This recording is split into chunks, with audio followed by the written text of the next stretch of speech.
Thanks for the good luck, B-Mike.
What?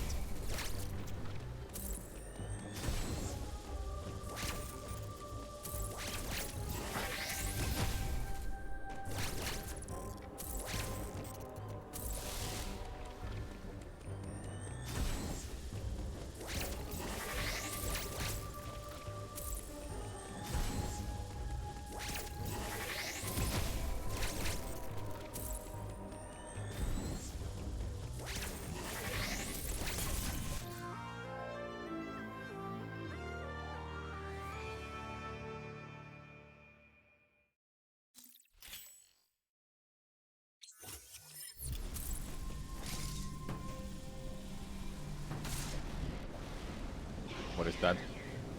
That's M-Town clip. You can go through 2 tile floors.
What? I'm not gonna have a good attempts today if I really can't do this. I really don't get it. I'm pressing it what I'm supposed to.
my god, I'm not gonna have good attempts today if I really can't do this. This is one of the important ones.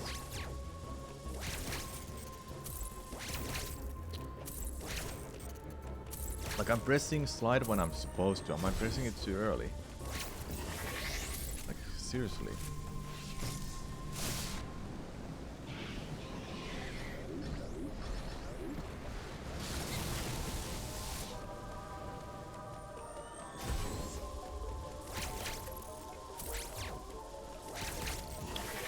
Seriously, what the hell?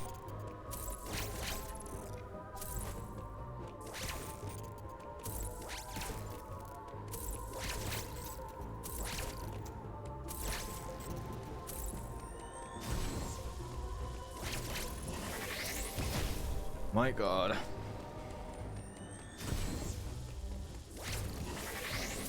Nah, let's just do runs. I don't wanna keep practicing. I'm not gonna have a long stream today either.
Thanks for the good luck, Kalarmar. What's up?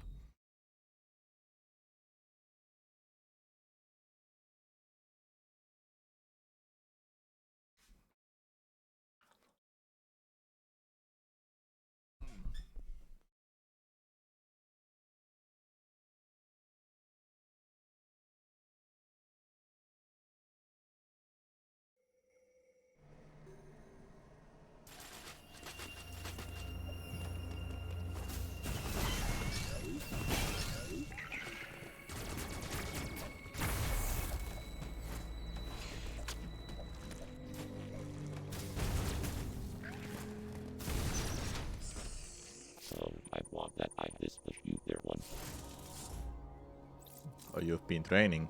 Nice.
I think the goal for this stream is to try to get one run going, and I think it's gonna be my only run of 40 nights.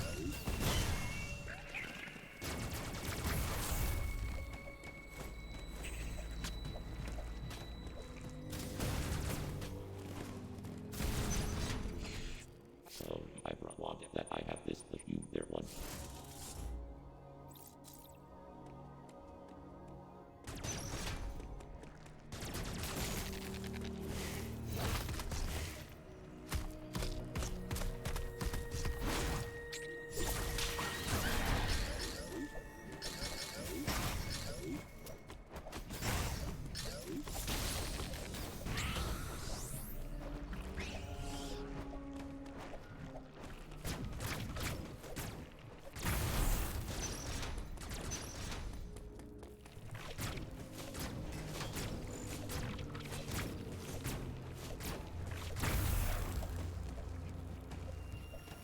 I keep hitting that.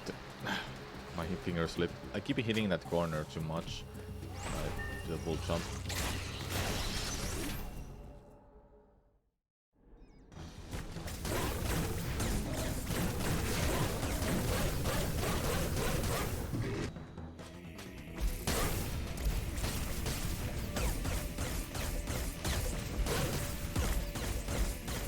Where is your head? God damn it. Where is it?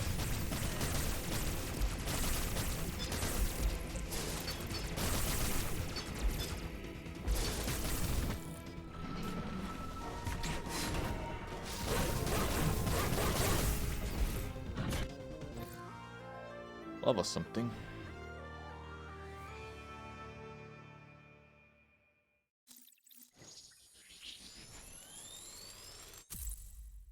Oh, it's A first. Then B.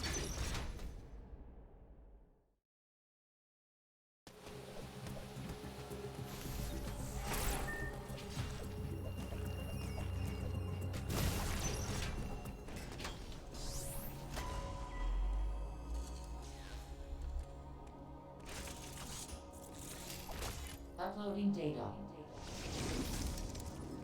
Okay, connect to the net there your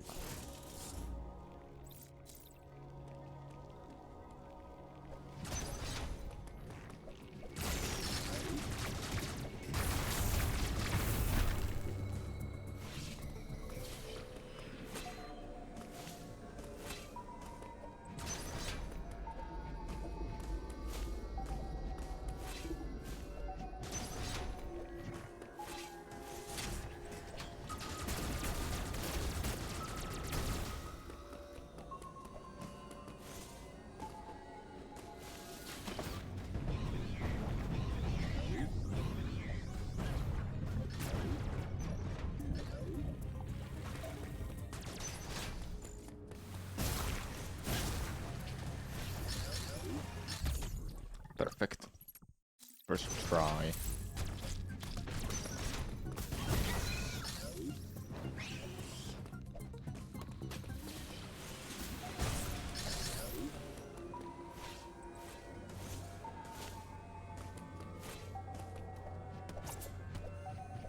First try.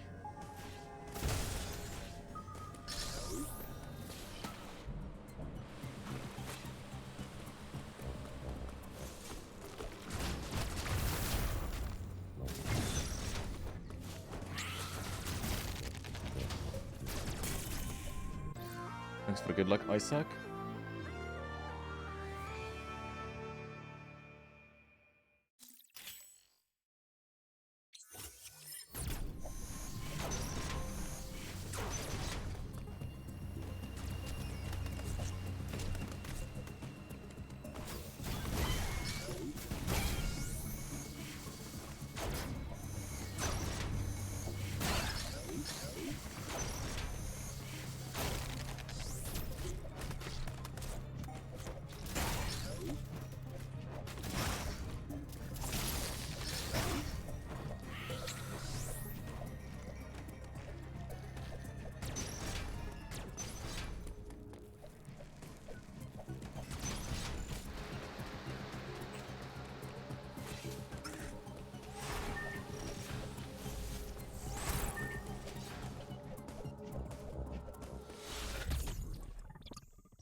Uploading data.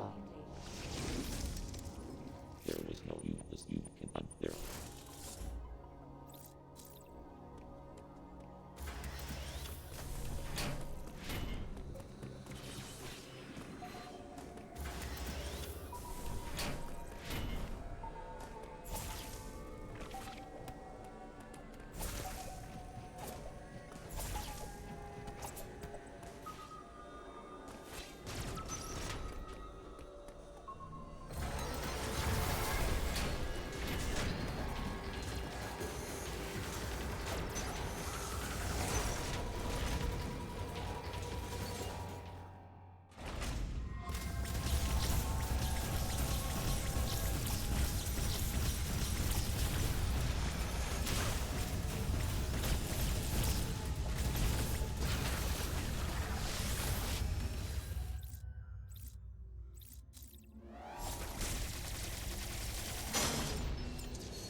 Hello, Bulgorn, what's up?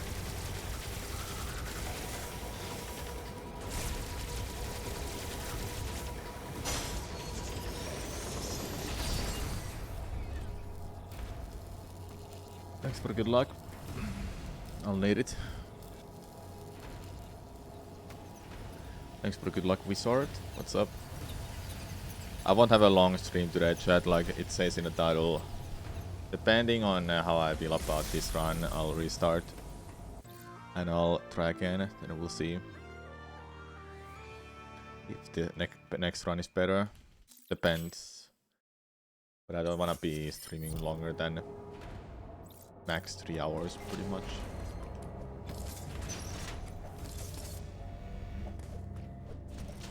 Dude, really? The wall jump?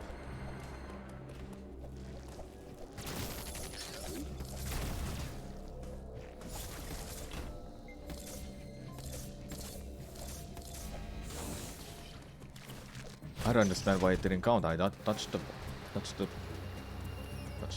freaking magnet.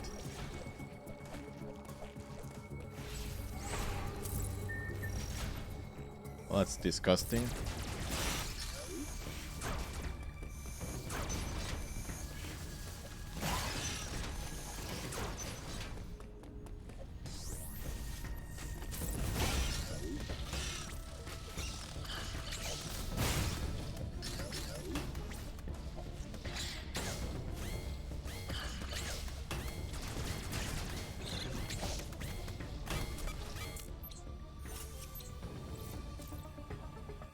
I'm not continuing that.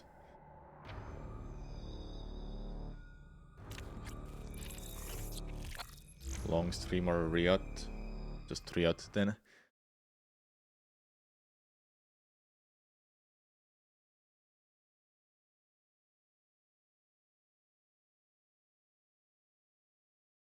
Do I need a new casual game to play alongside with speedruns?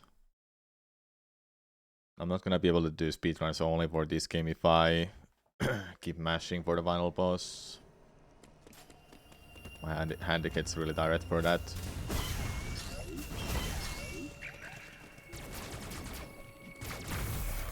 Match. No long streams. So I want that I this the you there one.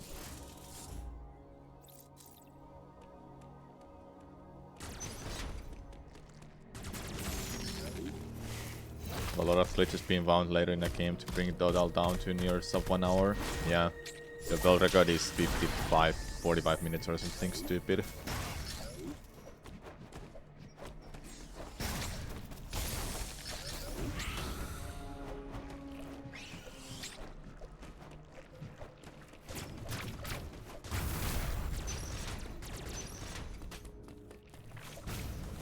Why did I try to use a missile there? Hello? Okay, I'll take that. See how Corpius is. Thanks for the good luck.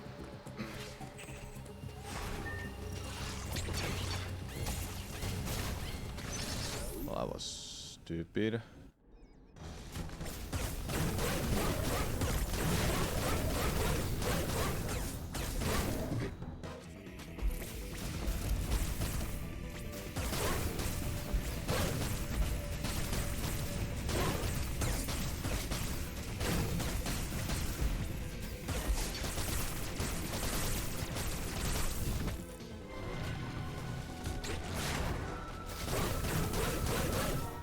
5 missiles. Yeah, 5 missiles short.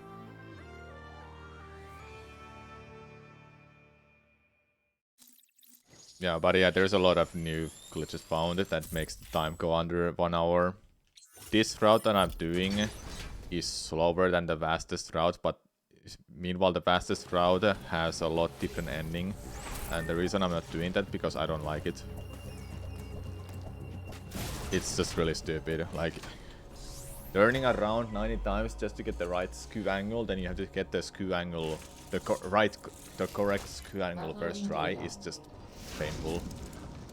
And you have to do that in an escape sequence, and if you die there, then you'll have to do everything again there, and it's just, that doesn't seem fun to me. The route I'm doing is a lot more fun to me, and capable of getting like 55 minutes from my understanding. Maybe 54. My sum of best is 58 minutes or something right now, so I can get sub 1 hour. I would have got it on YouTube actually on Friday, but I fucked up. I still have the run local recorded.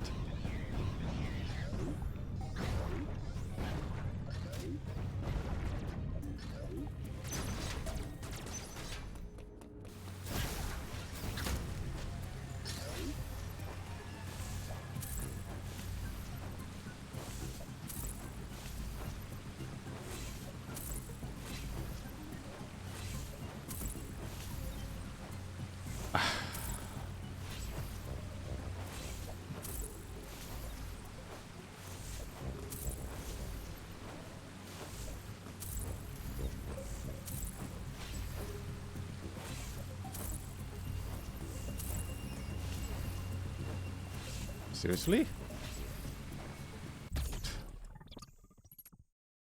What category are we running? Any person unrestricted. Everything allowed.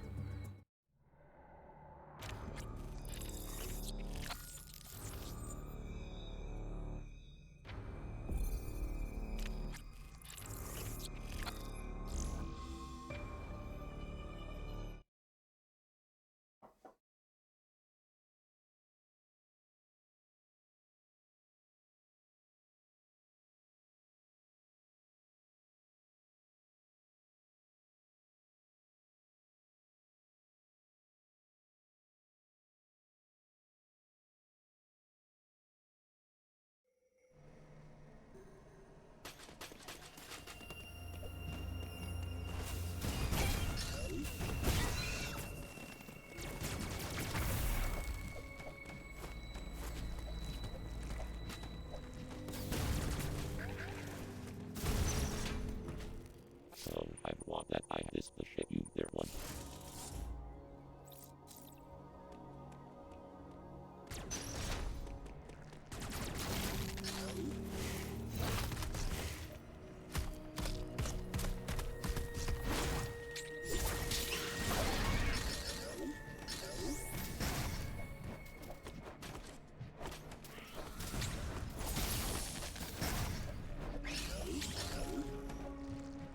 Seriously?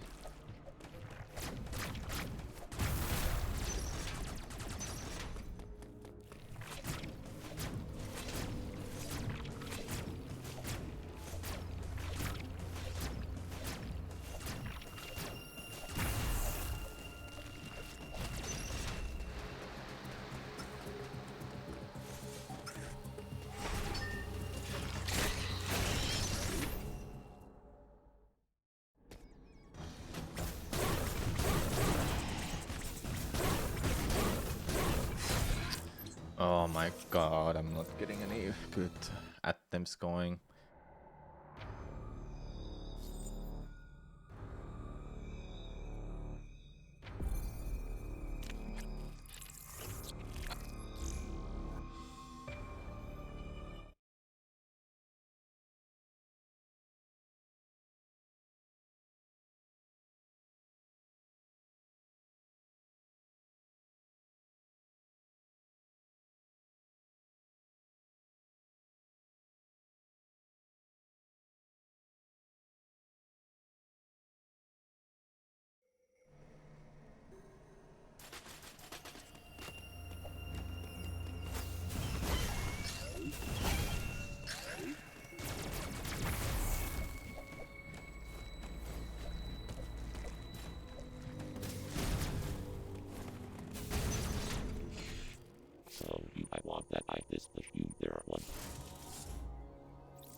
Alright, Carpius, please be nice.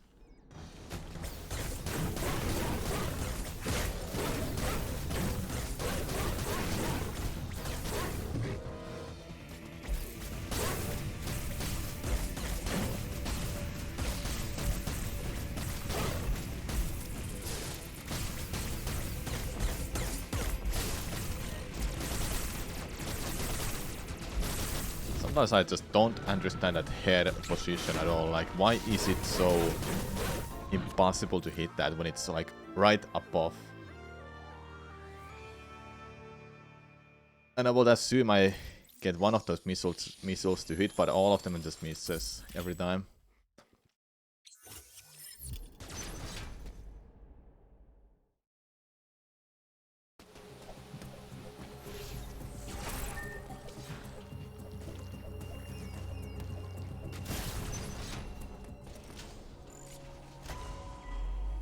Where did that HP go? I got HP from that enemy. Uploading data. That's weird. Old MEM connected and I have their leader.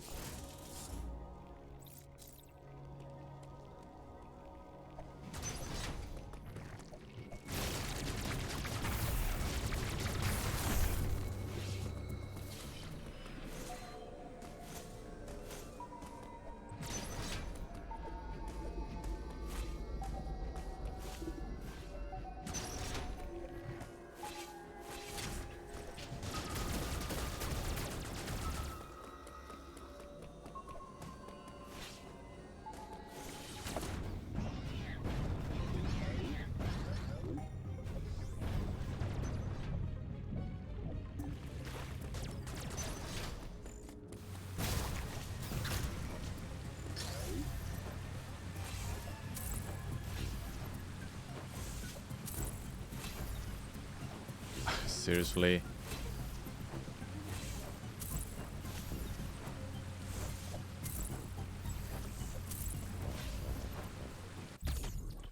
I don't get it. Gonna see what this split time is gonna be.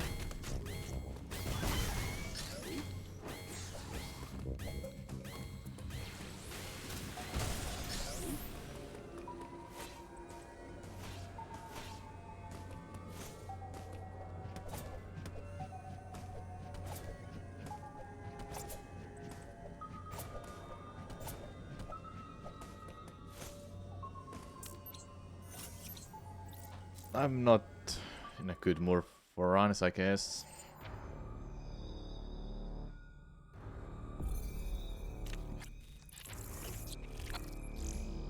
I can't have that much issue with these streaks now. I don't get it. Am I just tired after work?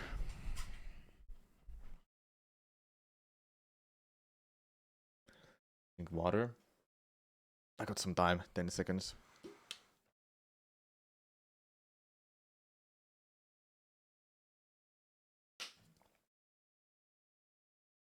So who's getting God of War Ragnarok in 2 days? I'm not. I think I would have got it if I played God of War 2018 one. I have it actually, but I haven't got myself to play it. And now it will be not a good time to start it because I want that I everyone is playing Ragnarok and watching that rather. No PS5, but it comes out to PlayStation 4 too, right? Or is it PS5 exclusive? No PS4? Okay.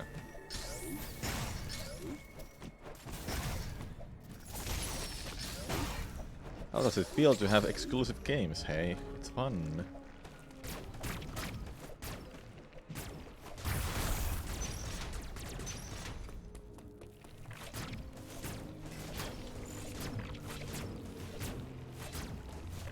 Please.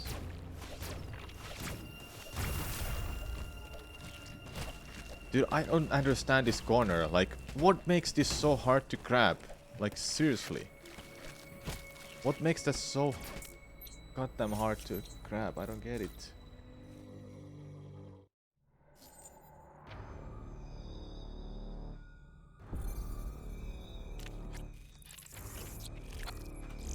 Your brother has PlayStation 4. Oh gee, that's unused. Cool. I also have a regular PlayStation 4. It's not Pro. I would have bought Pro, but it was twice the amount of that one that I bought. So I was like, what do I need it for? Sure, 60 FPS is nice. Consistent 60 FPS, not just a variable. Like variable, whatever. Inconsistent, let's say. I believe this regular PlayStation 4 runs 60 FPS, but it's not consistently 60 FPS, from what I understand. No, GPS 4 is pretty trash. I have the white one. Whatever it's a black or white, it doesn't matter. It's still the original, the regular PlayStation 4. Pro would have been a lot better choice, but I saved some money from it.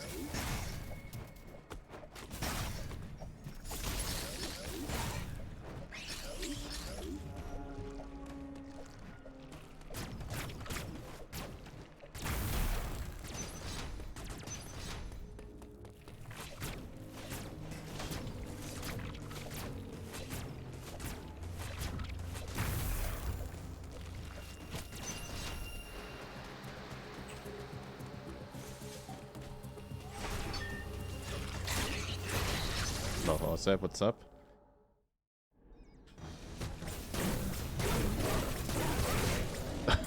Okay then.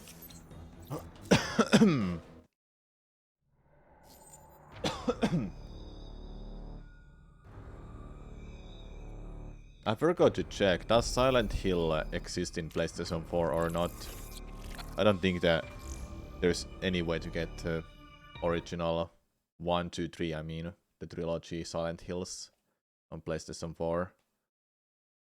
Because those are a type of games I kind of would like to play before remake comes out in like 5 years actually. 5 years, 4 years, you name it. Like, I don't know how far they're in the development for that. They're kind of like Resident Evil, so I've played those type of games before. Dude, I always miss those.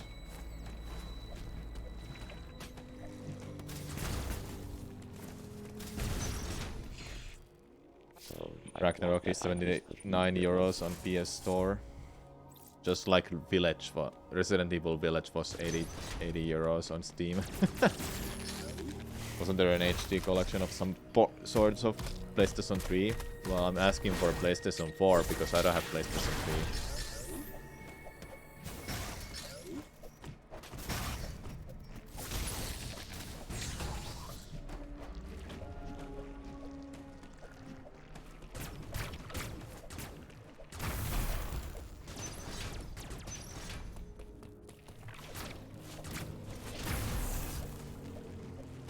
Now please give me God Corpius, just keep the head in the same spot. After the burst cycle. But I need that specific attack actually. Nope.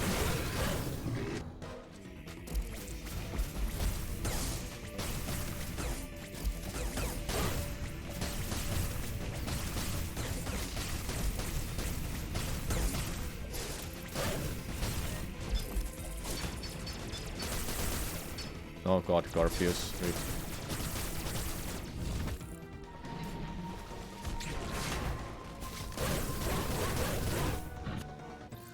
Six missiles. No mainline Silent Hills on PS4. Yeah, that's what I thought, because when I was googling quickly, I couldn't find anything. So rip that.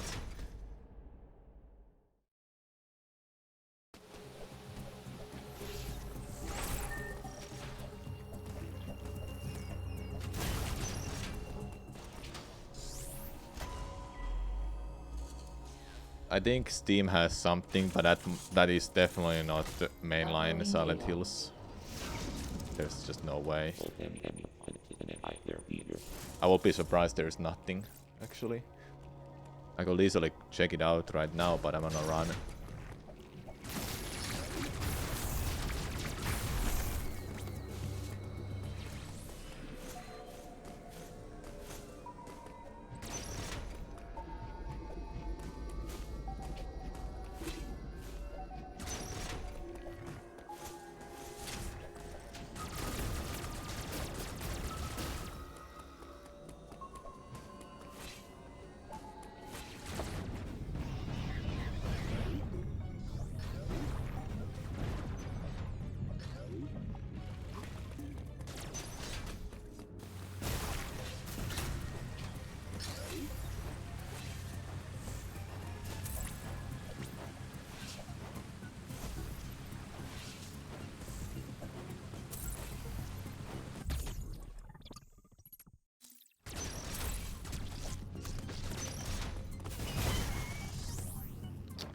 Seriously, dude.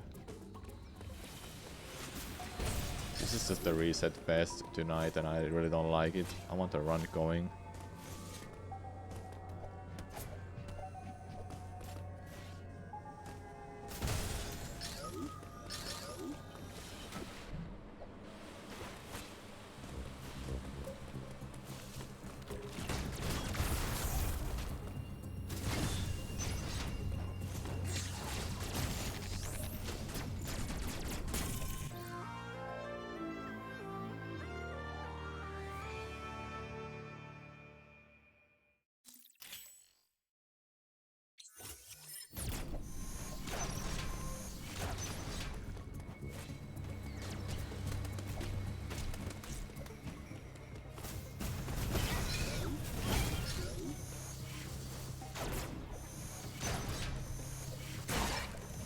I woke up today and I saw some drama in Twitter once again. What a wonderful day, man.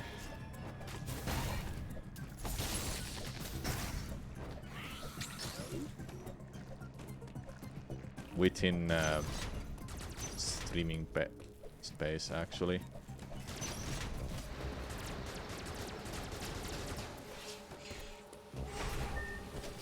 Don't really wanna talk about it. That's how my Monday started. It was like literally the first tweet that I subbed to, like, what are the chances, man? Twitter is a hellhole right now, even more than usual. No, yeah. It's always been.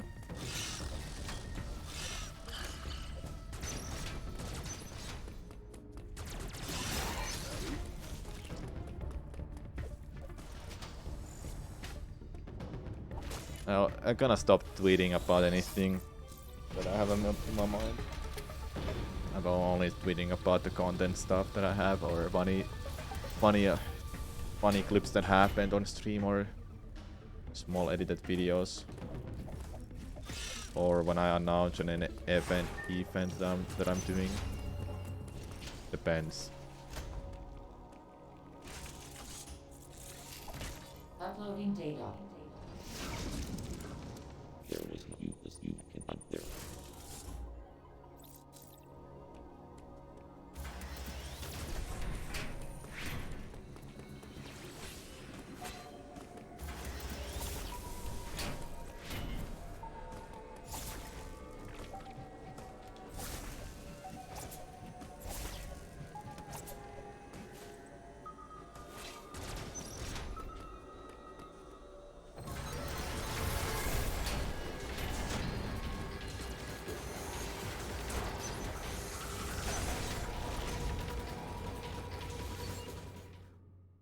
I'm gonna try something new here.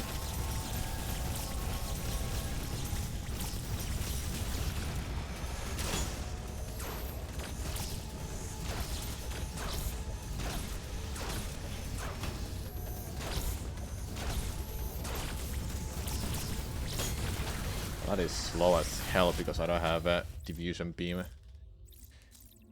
Stupid strat, man. I wanted to try because I was already 10 seconds behind.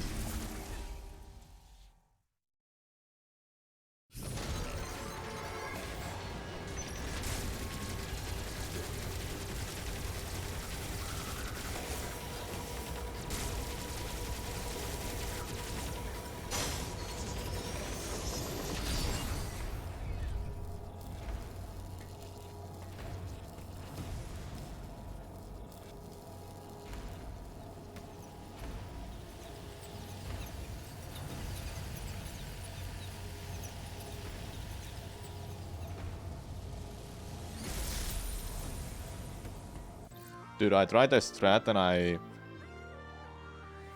that didn't work and I only lost points 1 second.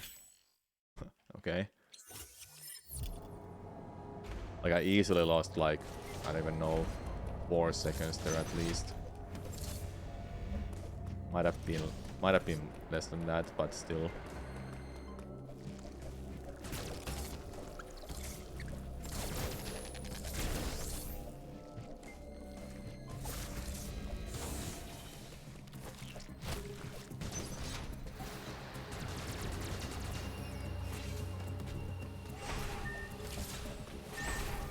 Dude, I can swear I did not touch that, okay? Guess the game disagreed, man.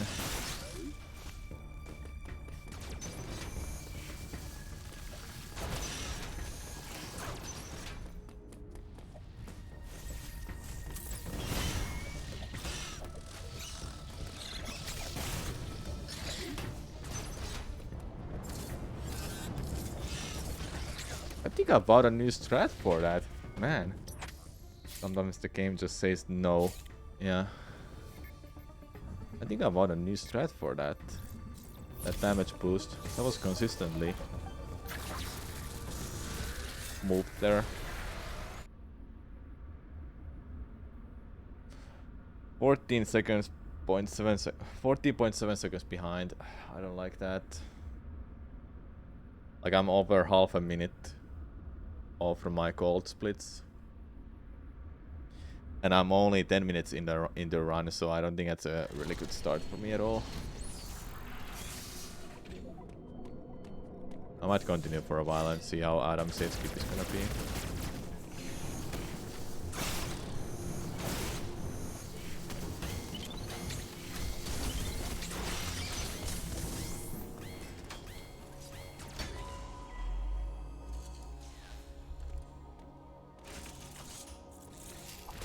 Uploading data.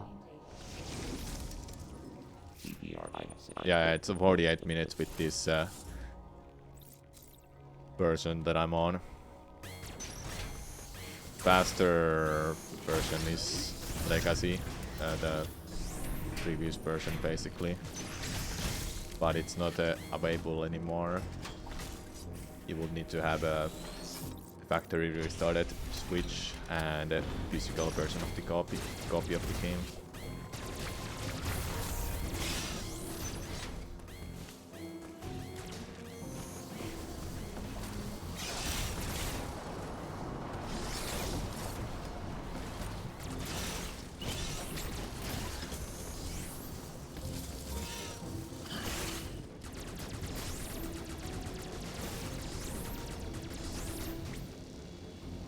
That's faster than for you to go to the store and buy the game. Yeah.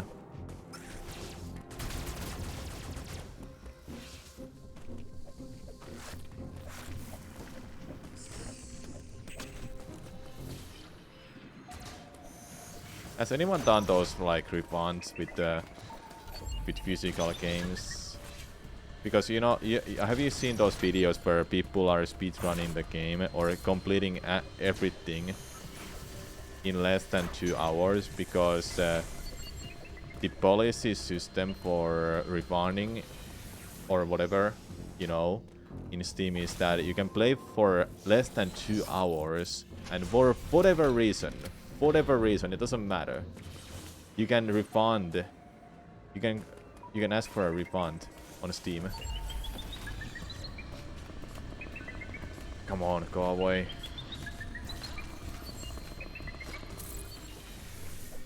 So has anyone done that with the physical games instead? That they just buy the physical game and then they refund that by bringing it back, taking it back to the store. You were just watching them? Nice. I've watched a couple of them. They're kind of hilarious. If only I had a game on Steam, I would do that for, but I really don't have anything.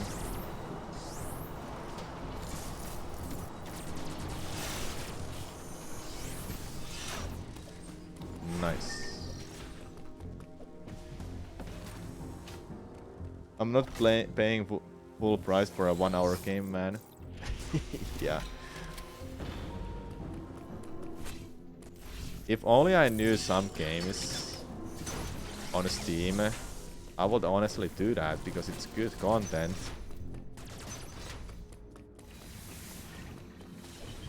It's good content. I just don't know any games.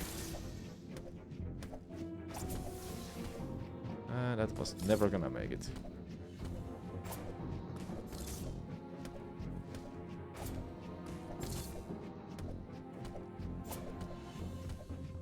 Never gonna make it either.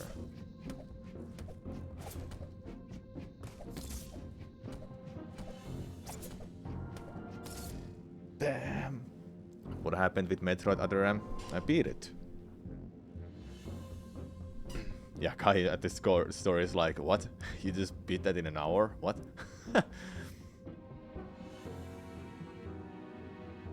We didn't talk about that one. About what? Other M? It's an okay game, but it's not a great game. That's my thought on it. Man, we're not getting any runs done today. I just know that.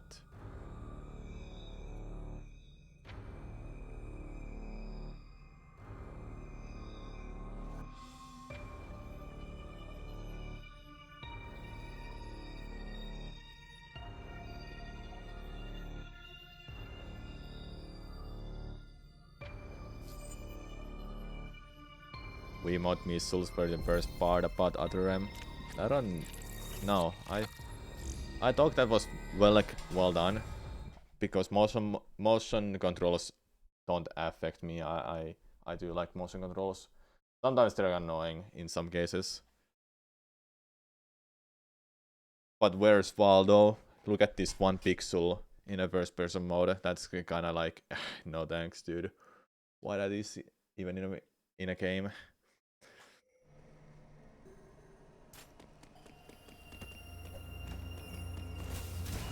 It would have been much better if there was just a sound effect that, oh, something is, you hear that? Then we look at that spot. It's not just, it shouldn't be trial and error. So I want that I have this push you there one. Yeah, story was like whatever, you know. But I did like cinematic cutscenes. Gameplay I think was good. I did like jumping on an enemy and just dealing some damage on that. Sure, it had a couple issues, but it wasn't horrible. If it was horrible, I would have not continued to. I would have not beaten the game. If a game is horrible, I'm not gonna continue and beat it. If I don't like a game, I'd rather just stop, because I'll just keep complaining about the game then.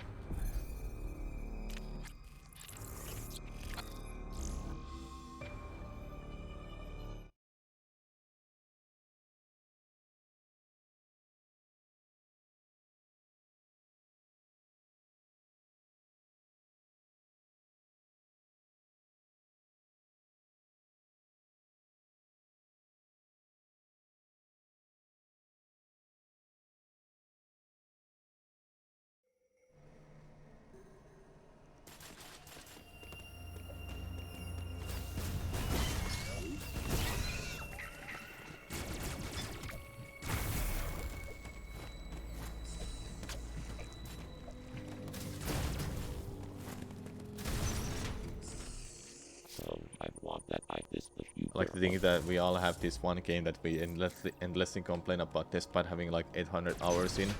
Yeah, Sunshine. Any game that I've speedrun a lot. Definitely. That's me.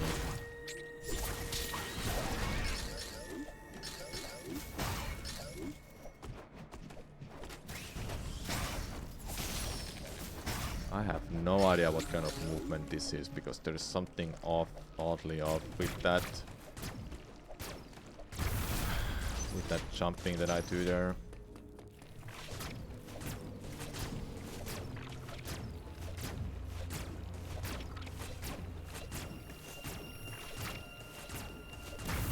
Flop.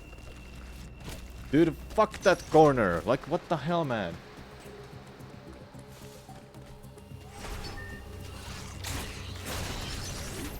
For you, it's Dark Souls? Really?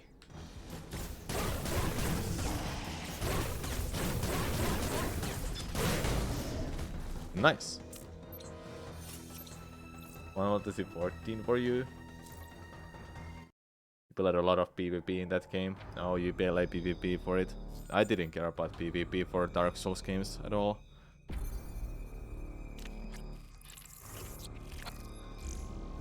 I just wanna enjoy the game, then I'll beat it, beat bosses, then yeah, that's it.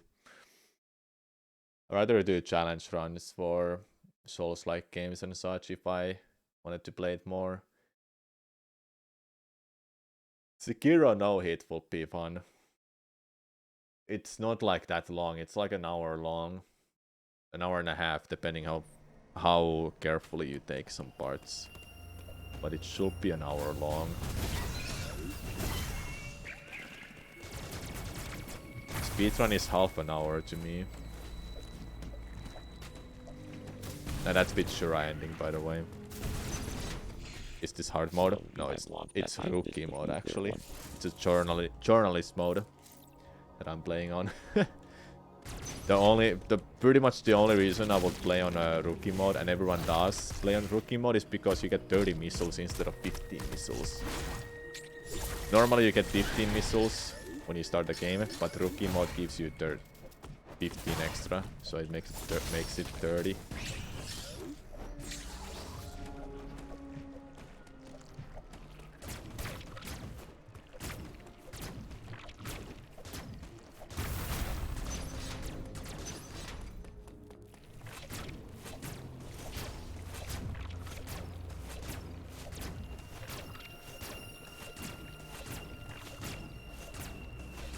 Hit the fucking blob. Blob.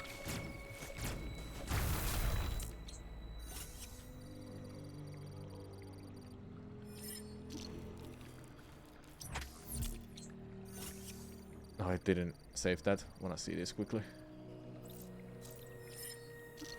Whoa, that's bright.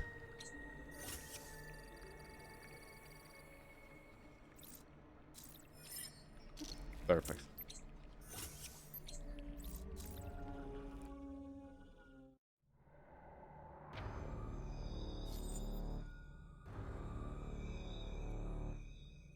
Finished your casual playthrough 2 days ago. Excited to see a speedrun.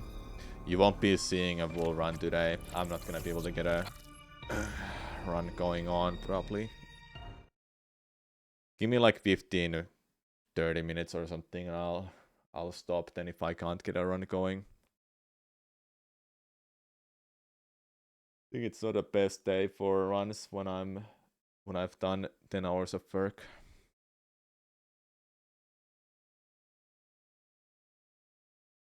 Was it 10 hours? Yeah, it was 10 hours.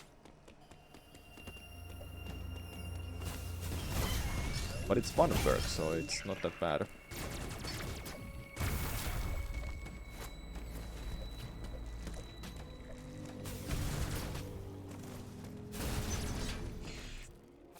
I want that I this the one.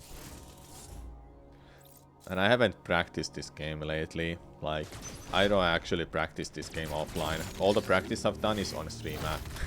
Well, I did some practice like a while ago, but it wasn't like that much and a lot.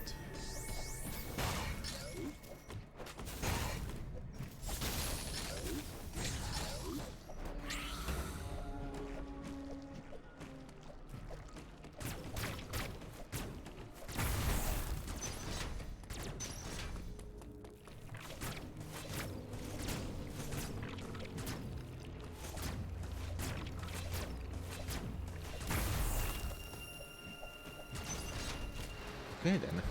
Corpus, please be nice.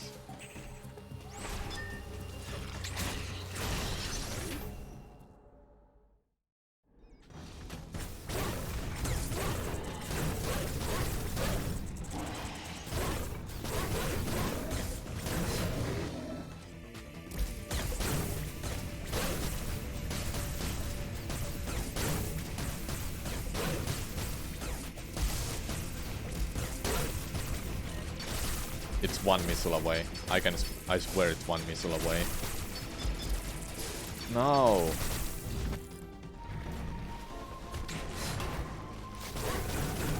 No, 3. Is it close enough?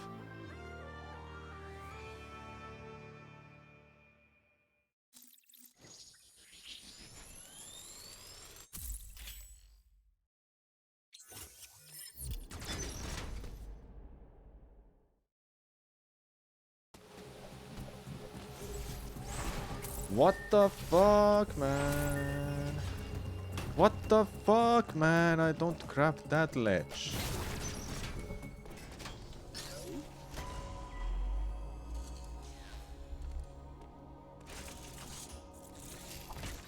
Uploading data.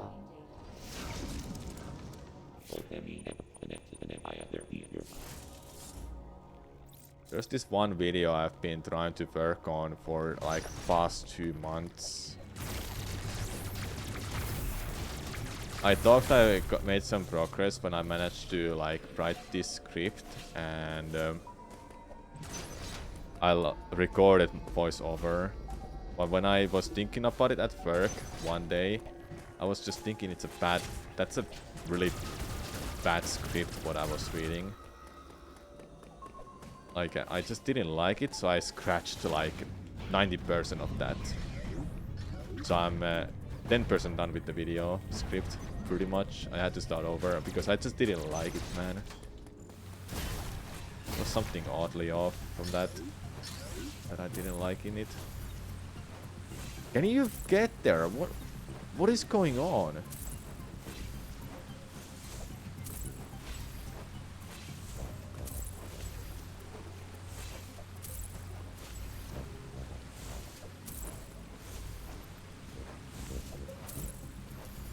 Do I have to relearn this too? Hello? I need to release L button when I jump. Seriously.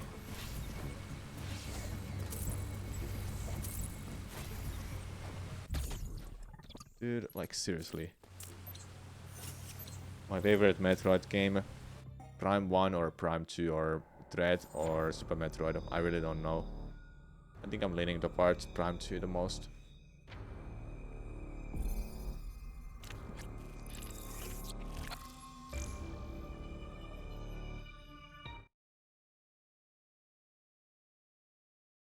Prime 1 is like just amazing, but it's great, let's say. Not just, it's amazing great, okay? So it's not amazing, but it's not great. It's amazing great.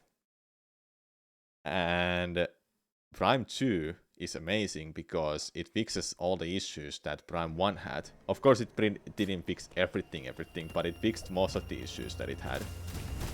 One was artifact hunting. Second was like the amount of backtracking the game gave you in that game.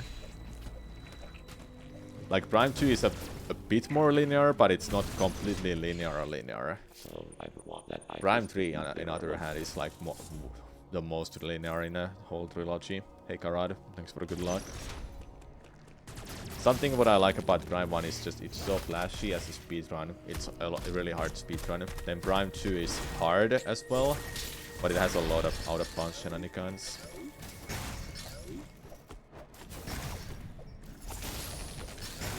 And as games themselves, I did like 8-her system in Prime 2. I just thought it was cool.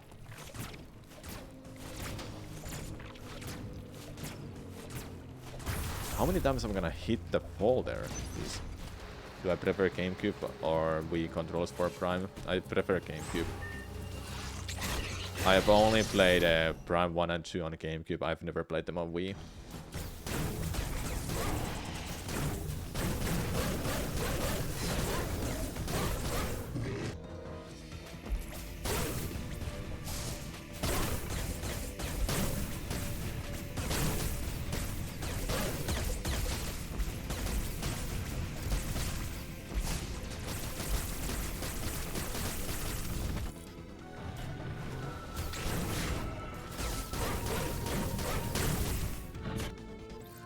Is it more damage to just shoot his face? You only have to shoot its face. You like the ammo management in Prime 2? I think I liked it too, because it just made you think that, when should I use this weapon? Then you realize that it's really good against enemies here and here. In a light pearl, do you wanna use dark beam? In a dark world, you wanna use light beam and so on. You always went for the tail pulp. The tail does no damage to it.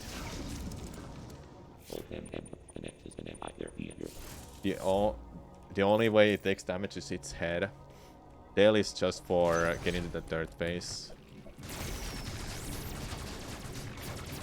Hit the fucking blob, dude! Oh my god! What is going on?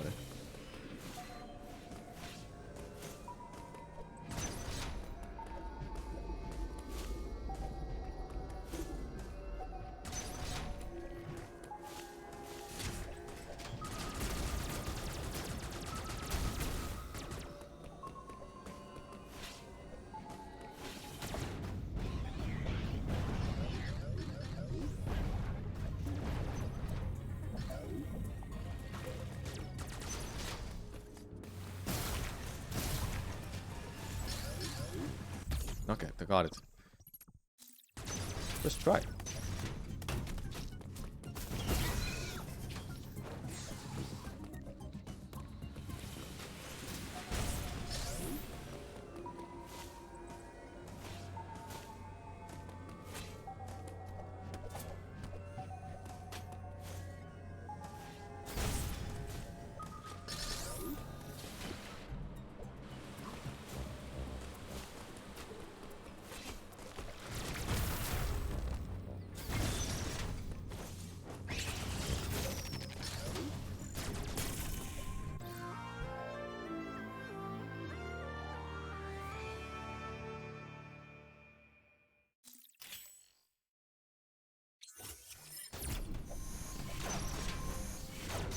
Prime 3.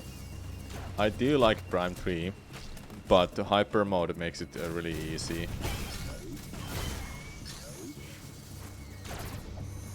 I can't aim upright at all, it seems like. I really cannot. Okay, it does exist at least in this controller still.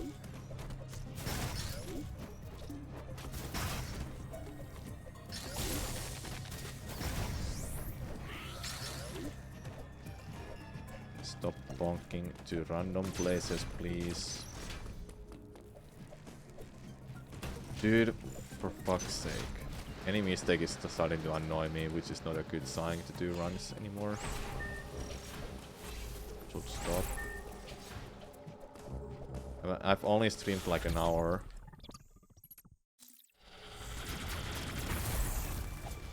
Dude, for fuck's sake. Stuff like that can happen.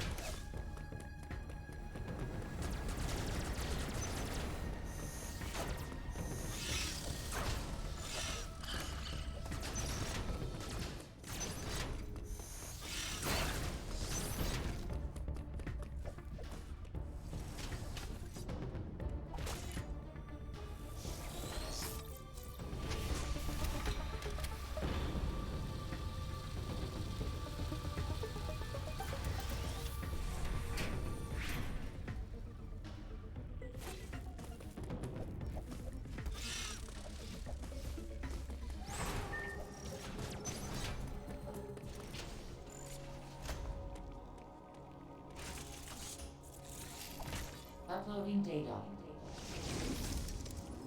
There is useless you cannot verify. Still interested in running Crash 4? No. The last time I ran Crash 4 was when it was released. When I think about these games that I've speedrun before, I always have some... I always have some interest on trying to run them again, but I just don't have the time to do that.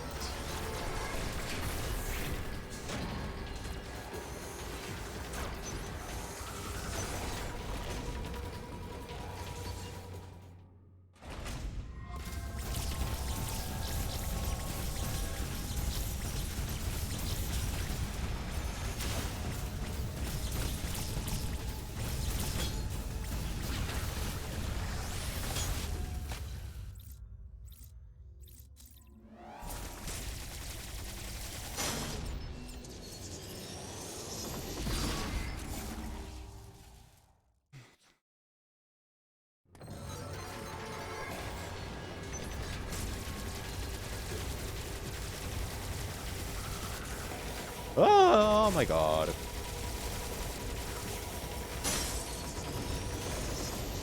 Oh, that was close. That game hurt your fingers to play for extended periods. Did you use did you press the buttons hard or did you use D-pad? Yeah, that was really close. Chad, I was thinking about this really insane challenge that I don't think I'll be able to do ever. And this is not even like a challenge like I had to do this no hit or do that. I'm thinking of like, well, let me explain soon. Be all ears, because I think this will be the hardest to ever think of as a challenge idea. Speedrun challenge idea, speedrun challenge, let's say. It's about speedrun goals. You know, Super Mario Odyssey can be beaten in less than 1 hour. What the fuck, man? Sorry for language, but what the hell are these mistakes now? Did you know Link's Awakening remake can be beaten in under 1 hour as well? Just like this game. So what I was thinking that, what if we try to get those 3 games under 1 hour? Can I do that? Oh! That worked somehow. Odyssey under 1 hour. Link's Awakening remake under 1 hour. Under 1 hour. This game under 1 hour. It's been done by different people, of course, but what if I can't do it? Oh yeah, that's insanely hard. It's not just hard, it's insanely hard. We'll have to relearn Odyssey, learn all the new tricks. Same with Link's Awakening remake.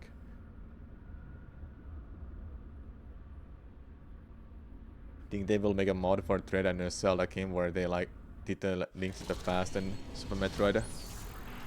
You mean a randomizer?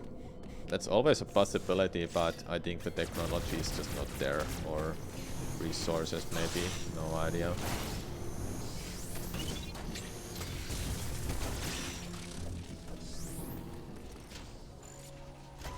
But yeah, Odyssey under 1 hour. I've had thoughts of trying to get it under 1 hour, but Uploading data. man, don't have the time. You just don't have the time, and I think my desire to do that is also not it's not high enough to actually start doing that kind of stuff. Because the amount of grind it requires, it's also really intense. I've done that kind of grind before, but do I have that kind of time anymore? I don't really.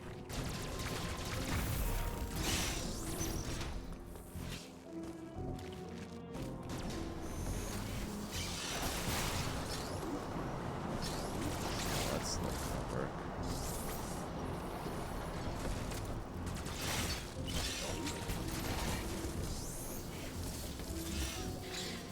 Editing YouTube videos takes a lot of time too. Then I'm planning out what kind of videos I make and such. So that takes my time, and I just don't want to practice anymore. I'm gonna be honest, I just don't like practicing much, because I think it's more productive to me to work on YouTube content and such, rather than practice for one speed game.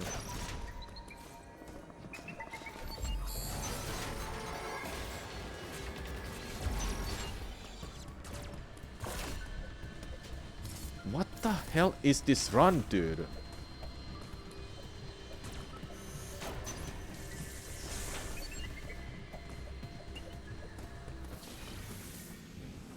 I think there are dressed randomizers. I'm not sure how complicated it is to get them going through.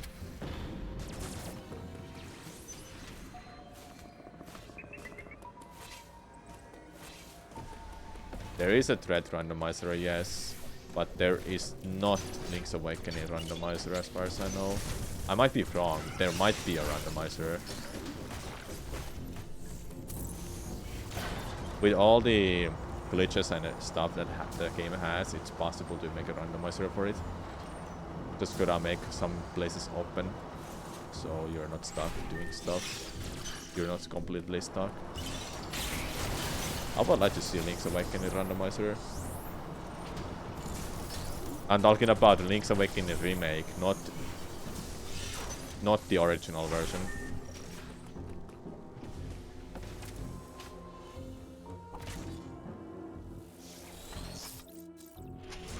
Don't know how original randomizer works. Never tried it myself. You're not expecting a combination with Zelda at all? Yeah. It may take too long time. If it even is possible.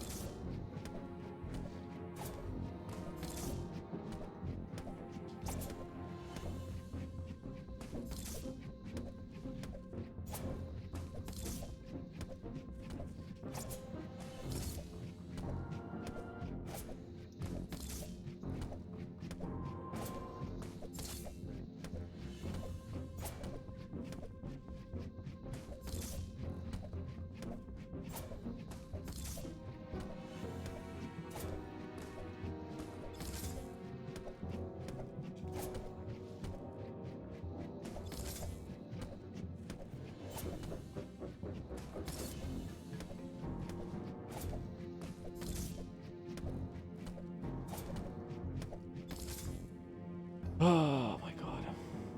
The combo randomizer should be possible, but there needs to be a reason for someone to develop it.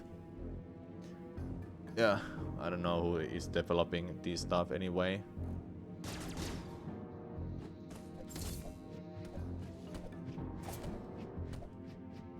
That should have worked.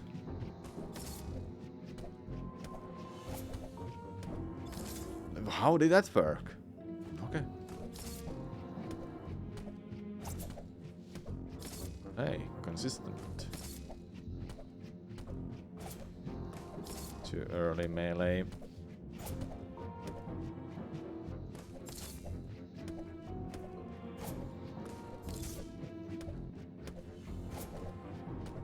How did that work too? What?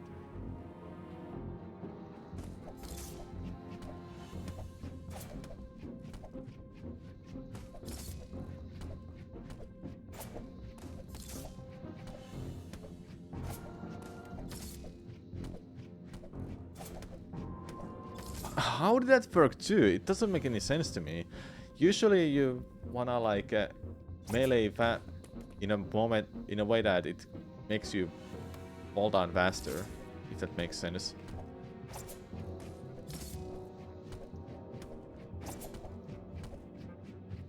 Guess I just had a good timing with my wall jumps.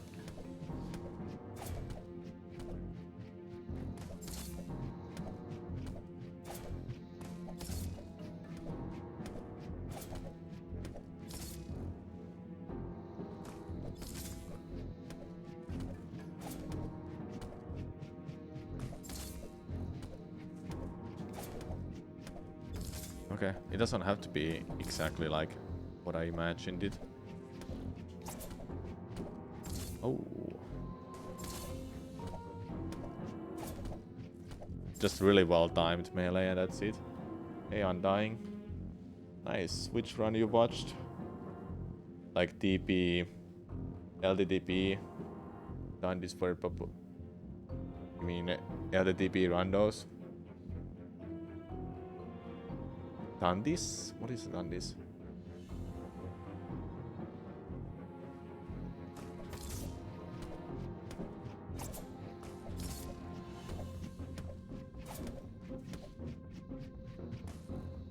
Was a spelling mistake. Okay. Okay, chat. I will do one more run. One more run that gets past charge beam, okay? Then I'll just be done. Or do that tonight.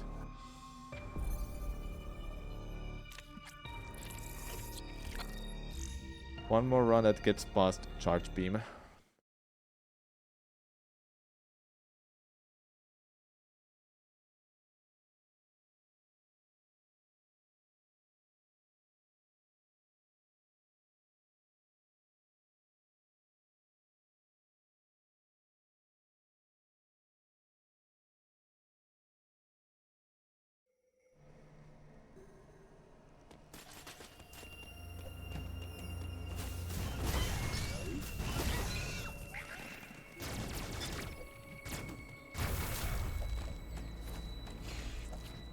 Oh, the boss rush for Dread.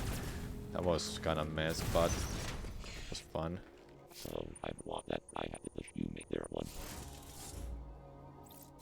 I wanna resubmit my threat run to ESA on summer and make it show this run any person unrestricted.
Kinda meh start.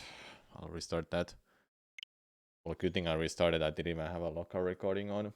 But I'm not expecting to get sub 1 hour this with these runs tonight. I haven't even got to Tyron at all. I've just been stuck in Kataris and Artaria the whole evening.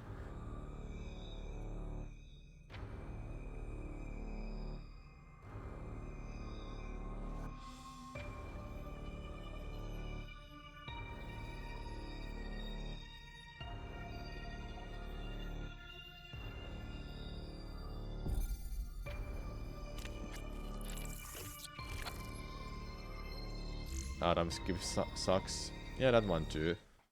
That's one reason I haven't got to Dyron.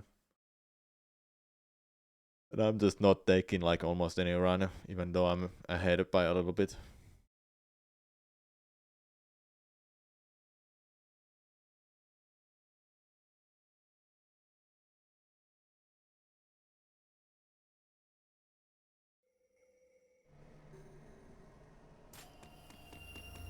I think I'm just not in the best mood for runs. Let's be clear about that.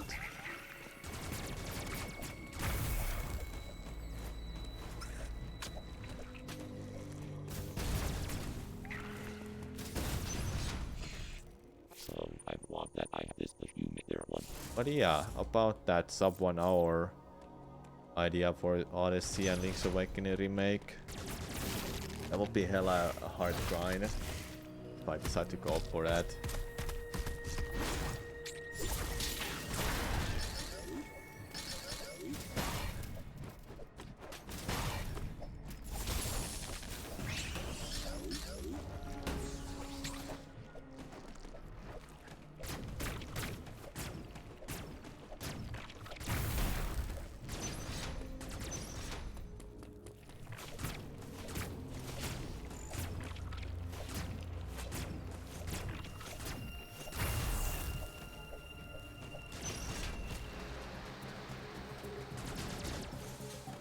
What's the record for Odyssey right now? Isn't it 57 minutes or 56 minutes?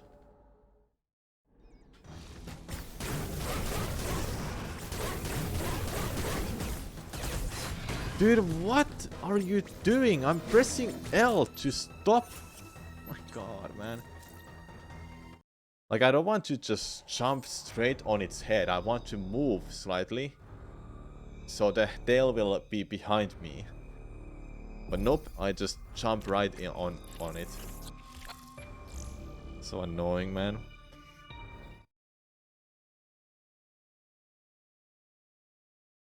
I don't even know how many people have sub 1 hour for Link's Awakening remake. I need to check. Link's Awakening remake. Come on. Only one person. Just what I thought. Only one person. Yep. Just DGH. I knew he went for sub 1 hour and I knew he also got that. But I would have thought that there would have been... I thought there would have been at least another person who got it, but nope. Seems like it's a very hard grind. Odyssey has like more than 20 maybe. 15 probably, I don't know. But it has multiple people with sub 1 hour. Well, actually, now when I think about this kind of grind, what about Breath of the Wild under 30 minutes?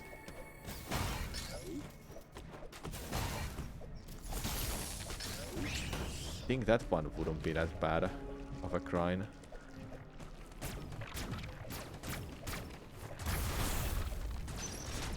Yeah, I just saw that Karad.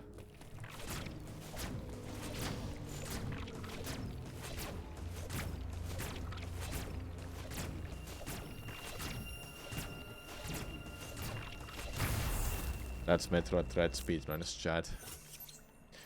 Hit those blobs in a through the wall.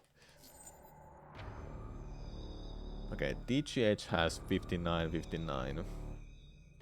What about Super Mario Odyssey? How many people have sub 1 hour for that?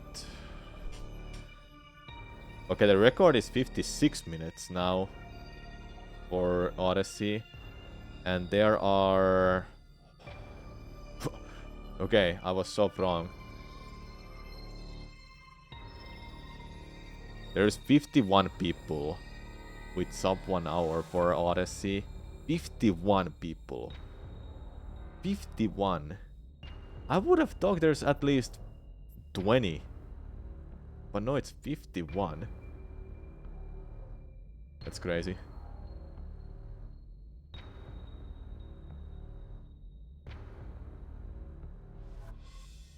I can see that there's 7 people with 59.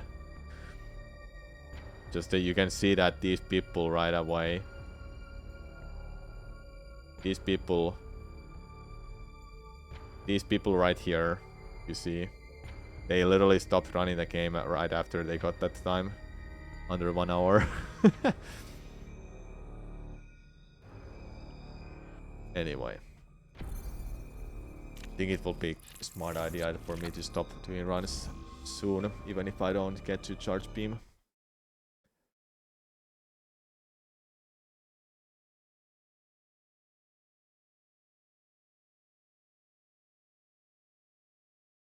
I got asked like a couple days ago.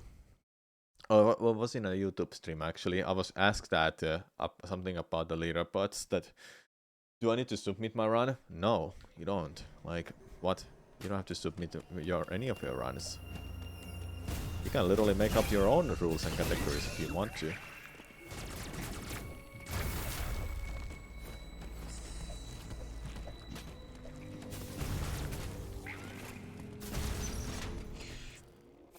I want that I have this there one.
Okay, how about just no more resets?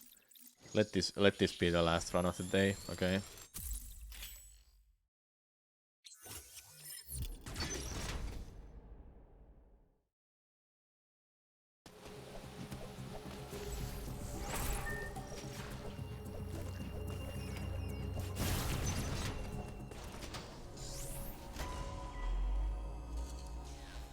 I do want to talk about things though, like about and stuff and such. Well, Tammy, the Nemesis and I have their behavior.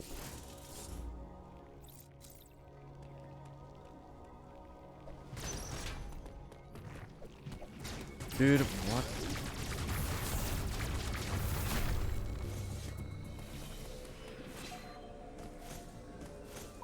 Thanks for the good luck. I think it's gonna go too well, no matter how I see this run. It's not gonna be sub 1 hour. Now when I say that, it will be. That will be hilarious.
Okay then.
I think practice in this game will be a good idea. Just need to find some time to do some practice here and there.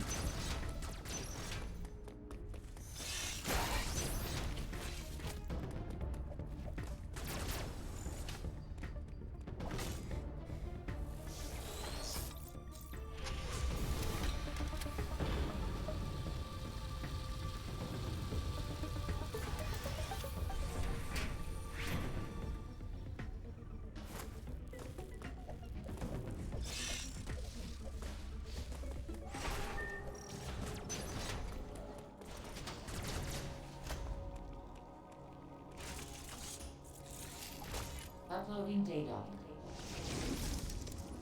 There is no you as you can hunt there.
What?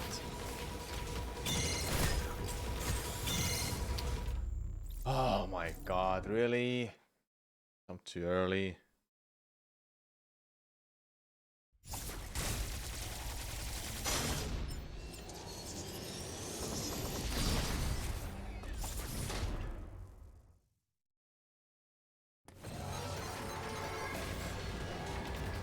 What the fuck are you doing?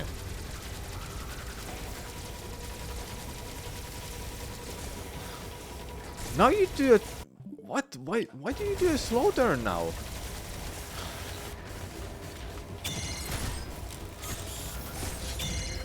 Like, why do you do a slow turn when I jump early?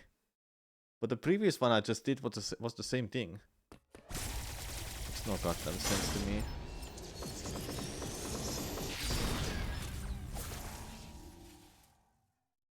It was just a bad night for runs anyway. I just knew that after I saw that. After I saw that. Oh, why am I down here? Hello?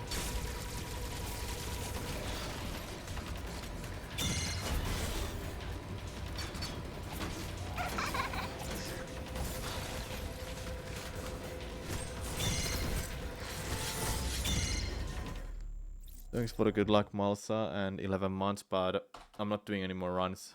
I'm not doing any more runs. I'm not in a best mood anyway for runs. Everything just sucks.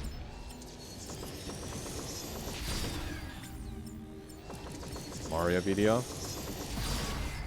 Give me the Odyssey video? Sure, I could watch that actually. I don't wanna play anything, but I still wanna keep the stream on. Where are you? Well, there you are, Waldo.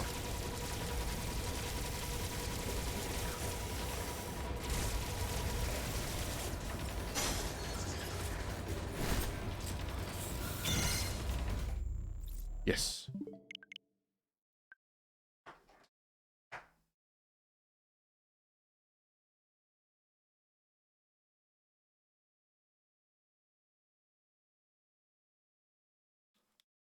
How long was this? Was this like half an hour long video?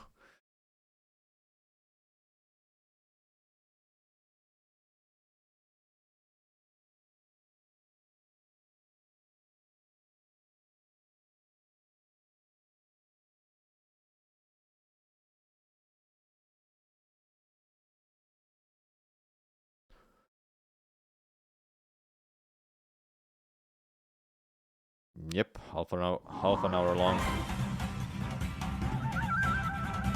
Super Mario Odyssey has truly stood the test of time as one of the best games available for Nintendo Switch, as well as one of the most memorable adventures ever for the portly plumber. Odyssey boasts an innovative central hook, boundary-pushing art direction, and worlds that reward player curiosity. The icing on the frosted cake, however, is how packed the game is with tiny but brilliant details, including about a zillion references to Mario's back catalogue and Nintendo's heritage. To celebrate the game's 5-year anniversary, here are 172 of my favourites. Let me ask you, why 172 tiny things instead of 200 or 150 or 175? Why 172? Did they just find 172 tiny things? Let's start with the Odyssey. If Mario jumps in the globe before you've completed New Donk City, it plays a lullaby version of the Fossil Falls theme.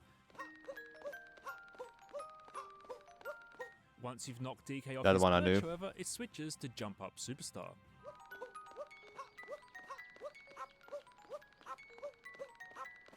Another neat touch is at the foot of the globe. Each of the 17 points corresponds to a particular kingdom and will light up once you've found all its power moons. Oh, and the Odyssey on the loading screen gradually evolves as the in-game Odyssey does too.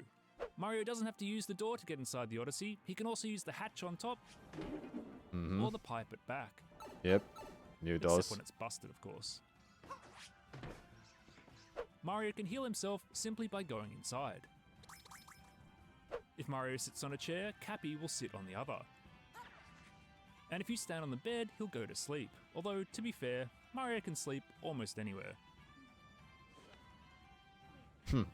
The Odyssey itself is a flying house built by hat creatures, and given what their hometown of Bonneton looks like, it's no surprise that the inside of the Odyssey also has a heap of headwear. It has a hat-shaped mirror, wardrobe, bookshelf, and ornamentation on everything. Even the coffee table and the coffee cups are hat-shaped. The outside is the same. The furthest the design gets from Literally top hats everything is the a hat. baseball cap brim style awnings.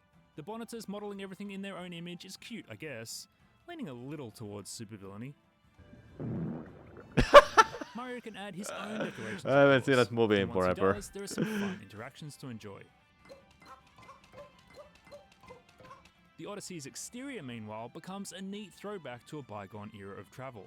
Maybe not so bygone for Peach. Those stickers really do come in an insane range of sizes. Have you noticed that anytime you're moving to the right on the world map, the Odyssey also moves from left to right in the travel cutscenes? And conversely, if you're heading back to revisit a kingdom, it goes from right to left. It's a clever, largely subconscious way to help players feel like they're moving forward throughout the main storyline. The different animations are amusing too. Well, most of them. That's just creepy. Jumping back to the home of tradition, propriety, and hats, there's one other tiny thing I wanted to call out. Nothing screams actual top hat like this superb felt fuzz grass texture. I almost dropped my monocle in astonishment. When Mario heads to Cascade for the first time, or should I say when Mario's head does, one tiny detail I love, aside from the amazing spark pylon animation, is that the team took care to ensure that the Cap and Cascade kingdoms were close enough on the world map for it to make sense. As much sense as any of this makes. Cascade Kingdom is like stepping back in time, which makes the fossils found here particularly appropriate. And of course, they contain a host of classic Mario enemies. It's in Cascade that we're first introduced to the Odyssey, alongside this musical callback to Super Mario Galaxy. Oh yeah. When Mario first arrives in Tostarena, the kingdom is frozen over. If you go exploring, you'll find this ice-encased Lakitu in the oasis. Try gazing into the eyes of some of the freezing locals. You'll see their pupils have lost their pink colour and floral shape. Nice to see you guys.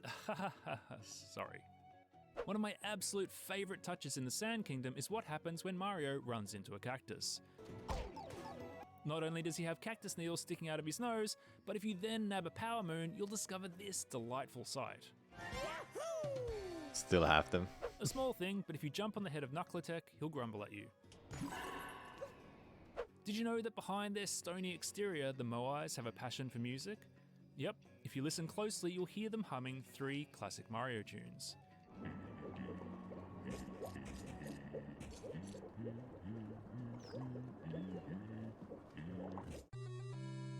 Oh, that's that one. I was thinking which one it was that. These stone heads, incidentally, made their first appearance in Super Mario Land.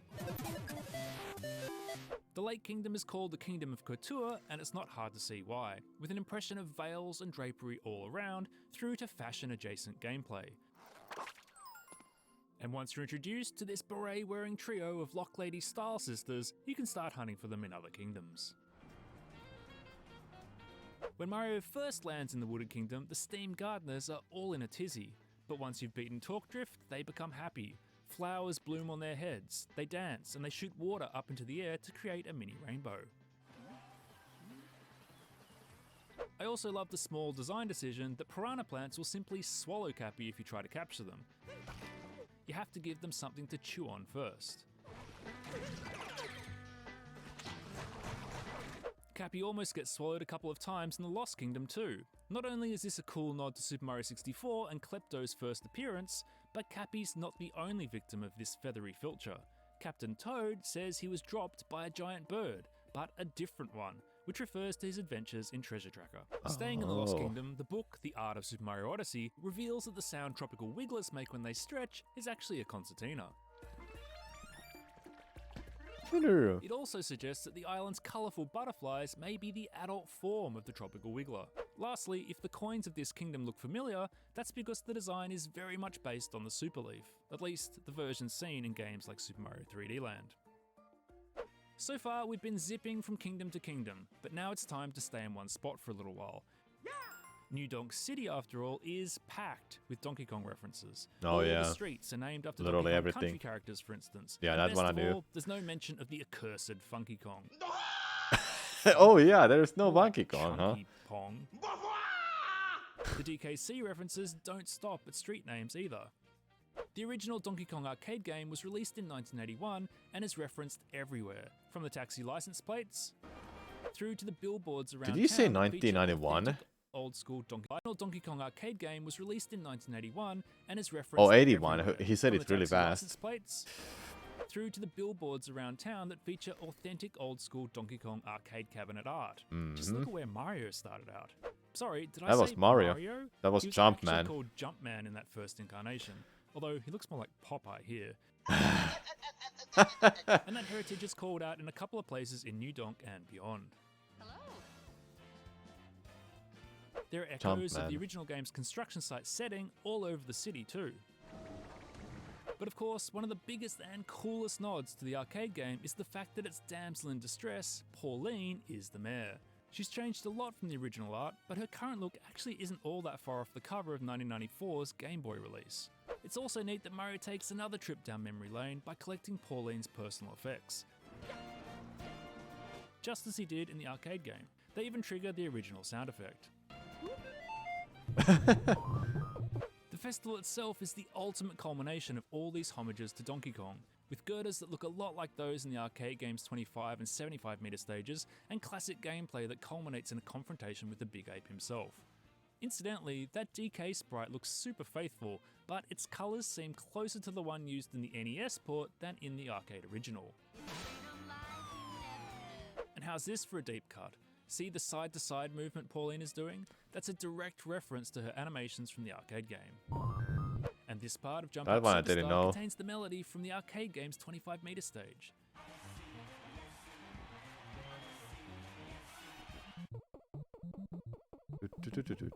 That one I didn't know either. There's so It's what many the things I bassist didn't is know. playing when Mario first recruits him. Oh, it's there too. Damn. And did you notice this original arcade sound effect in the song? A variation of this theme also pops up later in the game when Mario and Bowser are fighting over Peach. Mind you, as Mario originally assembled the band, you heard a different tune coming together, the classic 1-1 Super Mario Bros. Melody.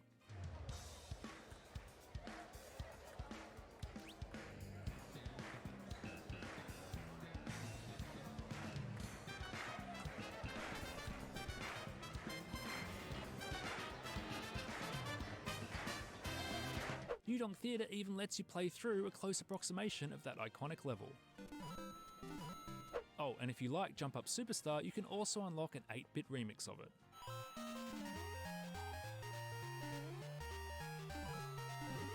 New York City is a That's big pretty influence on the Metro banger. Kingdom, from the yellow taxis to the architectural styles, which span everything from old-fashioned apartment blocks complete with external fire escapes through to the Manhattan-esque skyline.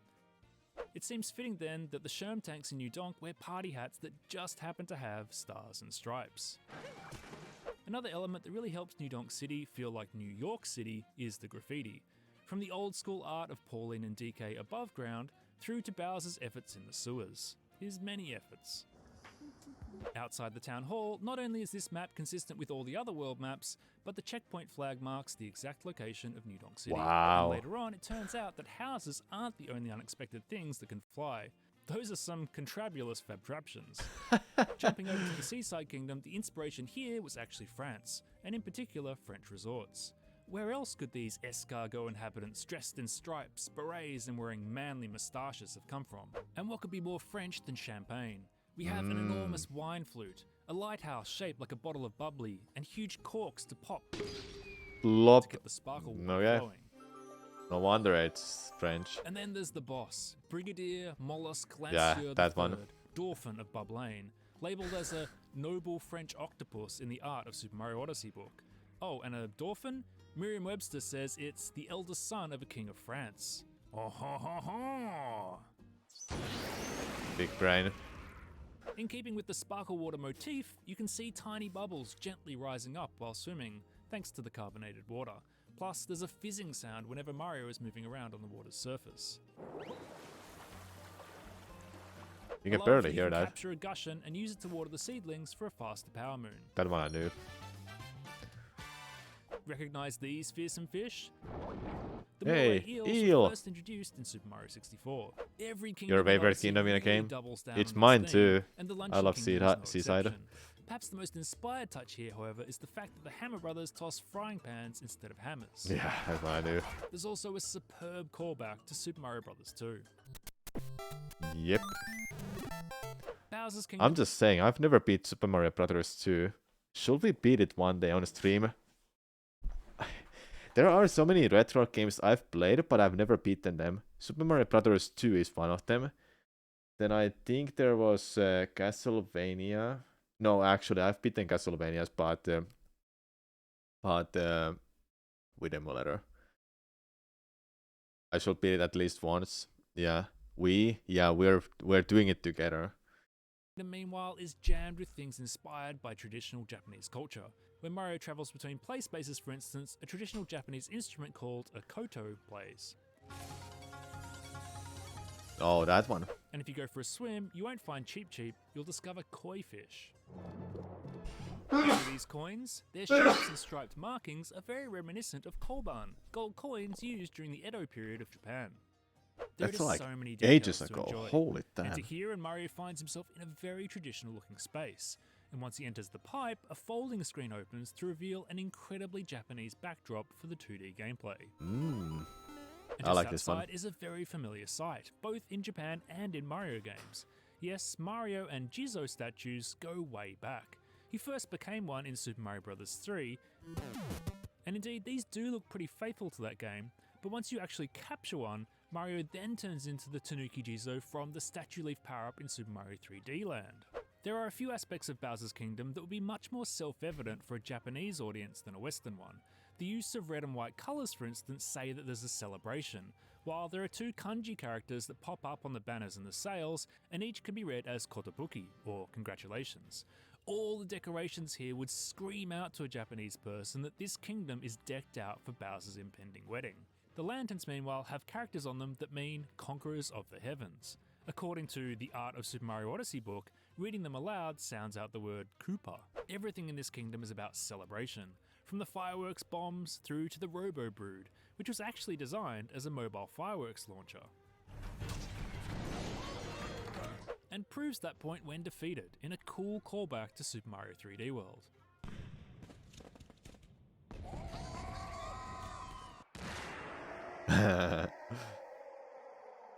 I never played 3D World. Nice Easter eggs, We man. all know that Mario dresses for the occasion when he heads to the wedding on the moon, but you can wear whatever you want to confront Bowser, and in a fantastic twist, the This is a. You can go there as a with a wife dress. What is it called? Maiden dress. Well, whatever. has a But number yeah, of you can different go there reactions as anything, based like on he your said. choice. And based on what bride's dress, yeah, based on what dress you have, his lines are different, and it's really funny. Like, look. Are you trying to scare me? You see that? He's saying for everything. Oh my god.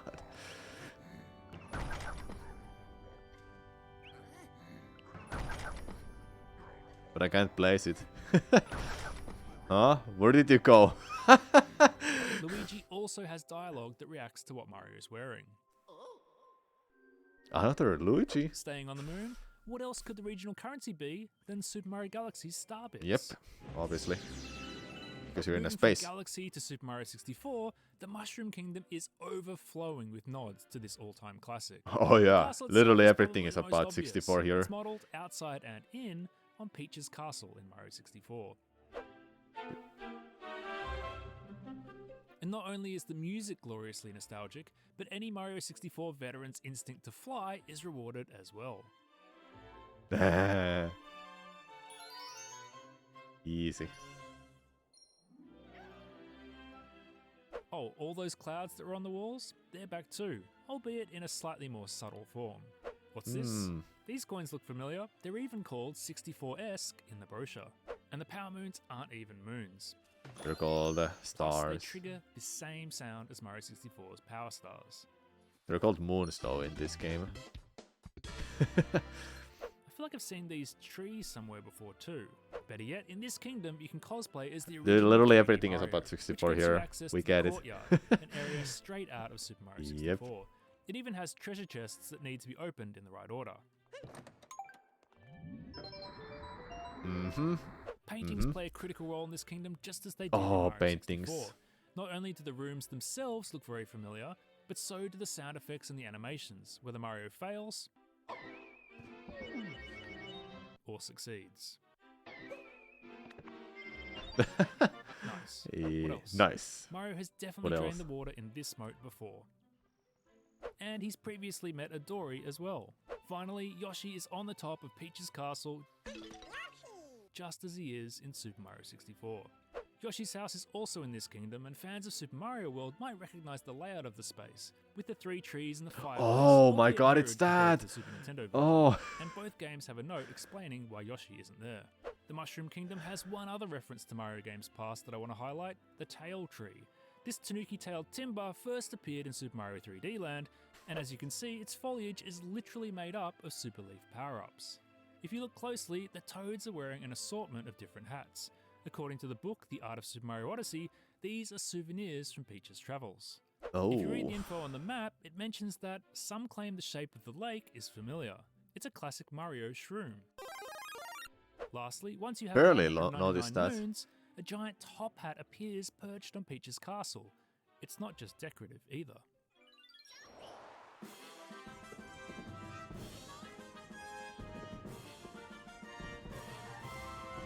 How about we do RSC 100% Moving away from speedrun? specific kingdoms, did you notice That will Mario take does 12 appropriate hours. things in the main menu? Well, actually, no, He splits 15 up with hours. Cappy for 2-player, stretches for the action guide, and looks for anyone who actually uses the game's VR option. If you navigate the pause menu options in just the right order, you can play Rosalina in the Observatory from Super Mario Galaxy.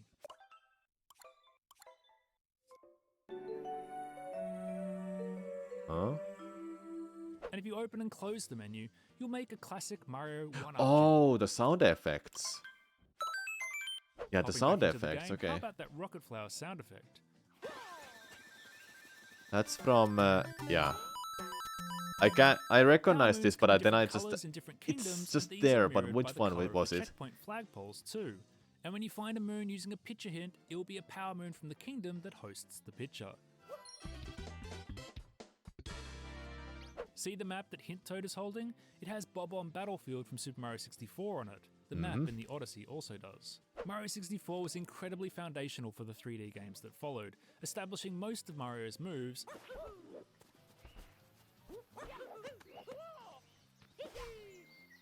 as well as additional flourishes like getting toasted, nicely toasted, and this extremely graceful spinning descent. Mario has a few different animations when he banks a power moon, and they're all callbacks to earlier games. The closed fist is from Galaxy, Yeah, closed bits. the open hand is from Sunshine, Yep. and And, the victory sign is from Mario 64. yeah, that's Mario 64. Does this animation look familiar? Yep, the multi-moon animation pulls from the Grand Star animation in Super Mario Galaxy. Ah, I see. Odyssey references more than just Mario games. Several of the minigames, for instance, have their own Oh, Mr. that- Game & Watch icon. The icons. And this is after he put on all that pandemic weight. Mario has different idle animations based on temperature. He can be freezing, hot, or cold. And naturally, if he rugs up in cold conditions That one or I knew. strips down in the heat, he'll be much more comfortable. That one And I knew. bonus points for the snowsuit text. After decades of ice levels, finally a good warm jacket. Also bonus points that Luigi gets cold too, and doesn't get a good warm jacket. On the subject of dressing appropriately, one of Odyssey's greatest delights is seeing how Goombas, and other creatures for that matter, change their hats for each kingdom. And whoever came up with the idea of stacking Goombas should be given an award. I love how hats pull double duty, adding extra personality as well as functioning as Nice a layer thumbnail. of armor that needs to be knocked off to make something capturable. This game can give you like so many great thumbnails. If the hat doesn't come off, or something looks nasty and spiky, no capture for you. Most of the kingdoms have a unique bird living in them, each of which has its own chirp and will come and land on Mario if he falls asleep or sits on a bench for long enough. The Mushroom Kingdom, meanwhile, is actually home to all the birds. Oh. 5 kingdoms have a Nintendog in them, and these pups are both playful and happy to snooze with Mario. Aww. Later on, one will join Mario on his adventures. It's also cute that as Mario falls asleep, so too does Cappy. Remember how Mario dreamed of pasta in Super Mario 64? Well, that's back in Odyssey and expanded out to more than 30 varieties. Alongside some other rather cute windows into his world.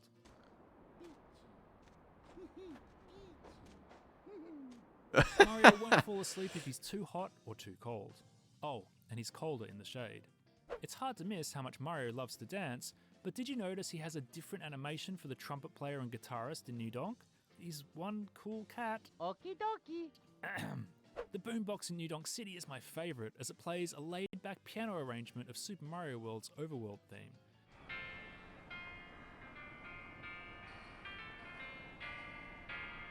It's more like the underwater version, actually. Yeah. Now when you say that, does sound like that. If you hit a boombox before rescuing Peach, the music will cut to a brief snippet of the Bowser Battle 1 theme, complete with Peach's screams. Afterwards, however, it will play the Japanese version of Break Free Lead the Way. Anime. In most places. In the Metro and Mushroom Kingdoms, it will play the Japanese version of Jump Up Superstar.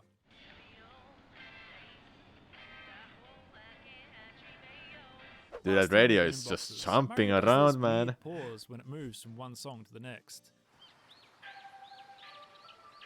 You do you, Big M. Mario is just so full of personality in this game, whether it's the incredible animation when he falls from a great height,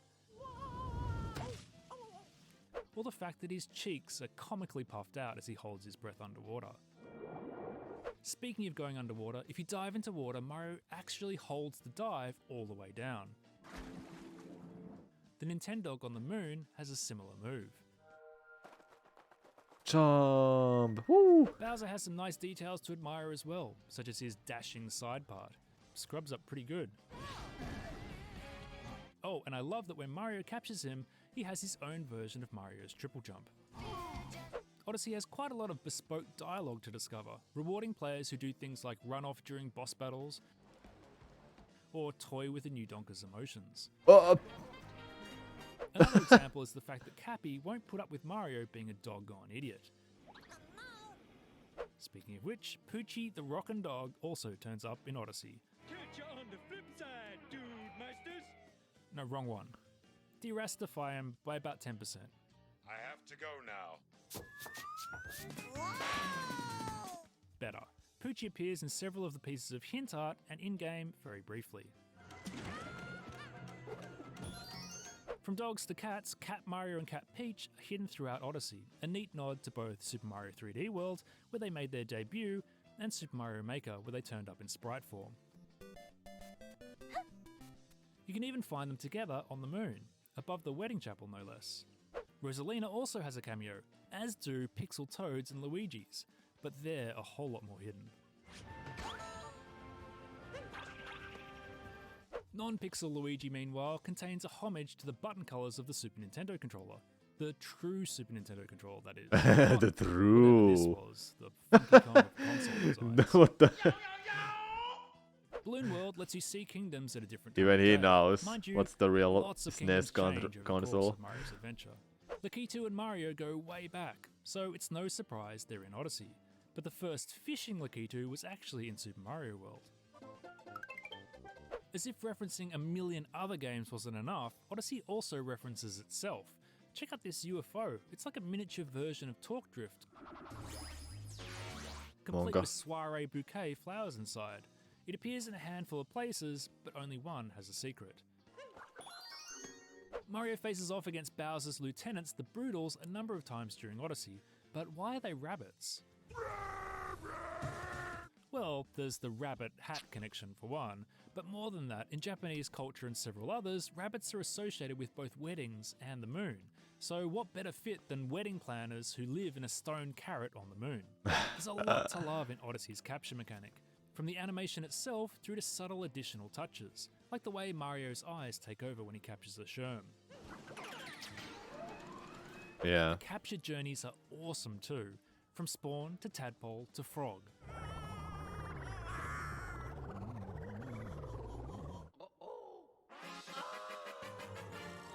Or this whirlwind tour of Mario's showdowns. This with shows Bowser. like everything from the previous games. Yeah, Mario Brothers 1, Mario Bros 3, World 64 is there And too. on to their shared obsession with Peach.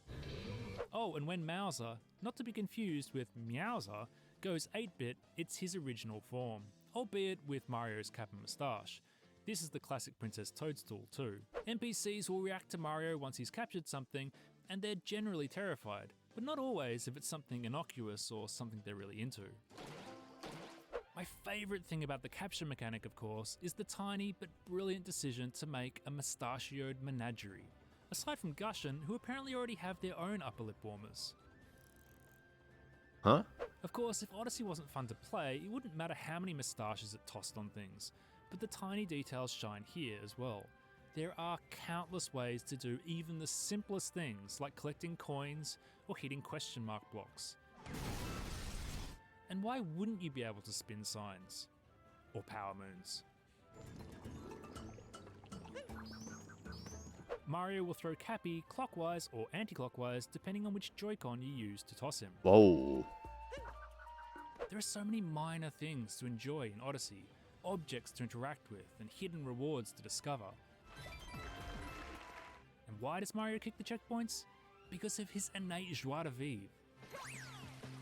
Secrets and tricky to reach areas abound, and invisible coins could be anywhere. And if in doubt, ground pound them out. That's not a saying. I've been working on this video for too long. That's 3 weeks of work. You're gonna be okay. You can even speed up certain transitions. Check out the difference between walking to a pipe and rolling. It even impacts the sound effect. Super Mario Odyssey is full of small design decisions to help the player. Trails of coins leading to an unexpected location or a new interaction. Don't hit that. No. Shadows to I see. indicate something above. Birds sitting seemingly on thin air. Small tells. Mario's gaze will often help the player too. Let's shift into a musical gear now, starting with one of the best uses of music in the game. Odyssey has no shortage of classic Mario melodies, like Airship Theme, a tune we've heard evolve through the ages. Mario Brothers 3. Yep. The airship literally Background themes are screams Mario stable Brothers too. 3 There are there. 3 different versions in Odyssey. This spaced out, slowed down one may Underground. sound familiar for Treasure Tracker fans. Oh, it's from that, okay. And how about this catchy ditty? That's from Mario Brothers 3 too, isn't it? Oh, that's World, man. I Well, easily if you mix visited this. the Toad houses in Super Mario Bros. 3, you probably recognize this one. Mm-hmm. And if you take on the RC challenge, you'll hear this iconic Super Mario Kart tune. Super Mario Kart. Yeah, that's where it's from. Using a Mario amiibo, meanwhile, temporarily prevents damage, but you'll still be destroyed by this funky retro version of the Mario theme from Super Mario 3D Land. We've already talked about Jump Up Superstar, but I only just realised that the crowd jumps in time with Pauline's lyrics.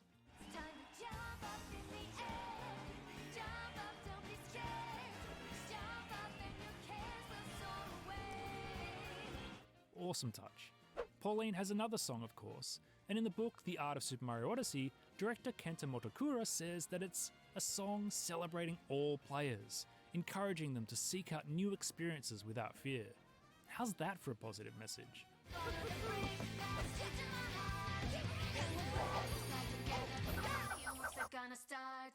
Okay, we're almost there. Let's quickly whip through some of my favourite references in Mario's outfits. The top hat and tux look very much like the Mario from the cover of Super Mario All-Stars, only with more of a Cat Kingdom colour scheme. Then again, the bottom half might be inspired more by Mario Paint. The conductor outfit too also looks a lot like it's from Mario Paint. This outfit as well, obviously. It wasn't actually in the game itself, but featured on various covers and in promotional materials. I had no idea these are from Instead of Mario turning his Paint. cap backwards for Odyssey, Mario has instead acquired a beret, which is a nod to the cover Nice of Mario nose, by the Artist way. Paint Studio for the 64 BD. The sombrero and poncho outfit is from the Game Boy port of Kicks. Swimwear Mario is from a 2015 Club Nintendo calendar. That calendar was also the first time we saw him in a samurai outfit and a hakama. The Explorer outfit is originally from Mario's Picross. Really, dude. There are literally just everything is from Scientist Scout somewhere. is from What a about Super this Game Boy one? Commercial. Commercial, okay. If only they'd also included a Wu-Tang inspired outfit based on this commercial. Check this out. Game Boy games in color on TV. It's amazing. Mario as an aviator is most likely inspired by the flying sequences in Super Mario Land. Like No nothing prizes is for made guessing up. where the builder They're just outfits literally from. from something. They're literally from something. Nothing is made up. The Golf Gear, meanwhile, first appeared in 1987's Like Found literally, Computer man. Golf US course. Classy. One small but neat detail is that Mario's boots are spiked. You ever wonder what the bottom of an Avatar shoe looks like? Well, bam! There it is. Chef Mario's shtick is from the NES version of Yoshi's Cookie. The Satellaview outfit originated in the ads for the device itself, which was released in Japan in 1995. The Art of Super Mario Odyssey book says the tagline translates to "New games rain down from space." That's not Mario's only spacesuit either. Perhaps a reference to his Space Zone outfit in Super Mario Land 2? This game Metal has some Mario, good as well as tunes. the Mario 64 cap and suit are both, of course, from Call of Duty Modern Warfare. Oh no! I mean, Mario 64. This outfit isn't just an ode to getting shines. Yeah. Mario could actually wear it in sunshine, and the shades made the world slightly darker. Mario loves gold. Wait, isn't that Wario? Gold, I love gold. No, I mate, this is love from the new gold. Super Mario Brothers 2. Nothing all that notable about this outfit. I just wanted to point out how much I like the design of the C's as eyes. Mario's boxes were first spotted as digital wallpaper back in 2016. What? The fashionable outfit may be anything That's but, also a reference somewhere. but it's a callback to this Japanese new Nintendo 3DS ad. The mechanic outfit is from 1988's Famicom GP2 Dude, 3D like, Hot Rally. Is there As for nothing changes that is offer, Mario new? has the hat turned Completely backwards for new and one, not but a it also has some logos reference. that you may recognize from Mario Kart 8. So does the racing outfit. My favorite thing about the football outfit is that he's number 64. So on the back it says, you guessed it. As for where this is from, Charge and Chuck reference perhaps? Well, it's the only one. Classic cap and suit, meanwhile, sport Mario's colours from back when he was Jumpman in the original Donkey Kong. Moving on to the Luigi outfit, it's the copy here that's worth paying attention to. As has L already been stands for established in winner. Super Smash Bros. For Wii U, the L stands for winner. Too bad about that unfortunate L on his forehead. I'm sure that stands for winner. Next up, Dr. Mario, a game series that kicked off on Famicom, but only added the red tie from Dr. Mario 64 onwards. The cowboy outfit is most likely a reference to Mario Party 2. And before we move Obviously, away, it is. what the hell is Luigi on? He looks like he's tripping balls. The pirate hat could be a Mario Party 2 thing too. Yeah, The skeleton it outfit must is be. a pretty sly one. Check out what happens to Mario when he's shocked in Super Mario Galaxy. Yeah, that's the reference. That is there. A couple more things on outfits. As long as you're wearing the matching top and bottom, there's a corresponding sprite version That of one I every knew. outfit for the 2D They actually platforming put so much areas. effort to do that too. Wait, Like- what? Mario? Like they literally had to model literally every single one of those, combos. Mario, you got splinched. What Get about- back in there? What about that You're an one? abomination. And finally, not to be outdone, Peach also changes outfits as she travels to the various kingdoms. She has 6 altogether. Let's finish this video with a handful of tiny details from the end of the game. If you get all 880 story moons, the Odyssey's sail turns gold. And you'll unlock a Bowser portrait in the wedding chapel and a harder final fight. Beat that for an additional group shot. Harder. I also It love says. the traversable thank you from the development team. This took Super a while Mario to 3D do. World had something very similar. Yeah, I had that. Last but not least, when Mario says, Thank you so much for playing my game. it serves as one last callback to what else? Super Mario 64. Thank you so much for playing my game. Thank you so Thanks much. so much for watching. If you enjoyed this video, then check out 150 150 tiny things that make Breath of the Wild a game for the ages. How long is that? 31 minutes? Should we watch that too?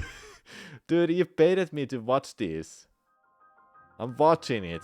Fuck it, I'm watching It's it. been 4 years since Breath of the Wild made its debut, and Nintendo's bold reinvention 4 years, you say? It was made last year. Yeah, last year. of the Zelda series is still utterly captivating. Why? I'm watching it. Well, there are plenty of big reasons, like the sheer player freedom of its foundation, the fact that you can scale any cliff I you wanna can play see, this game now, paraglide in any man. direction you choose, or tackle the games wanna to play find it so beasts in much. any order you wish. In a lot of ways, however, it's the smaller things that have helped to keep Breath of the Wild so entertaining for so long. Its world and its systems are absolutely crammed with secrets to stumble upon and interactions to discover.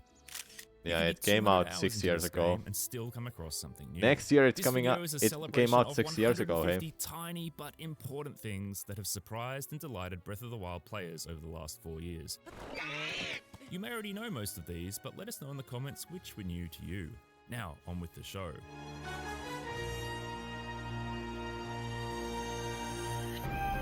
Or should Okay, so there's so many references to the older games, like the areas of like certain planes and regions.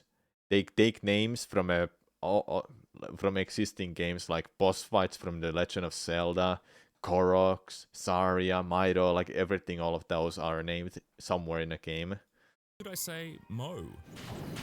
Breath of the Wild wouldn't be a Zelda game if Link's swords couldn't cut grass.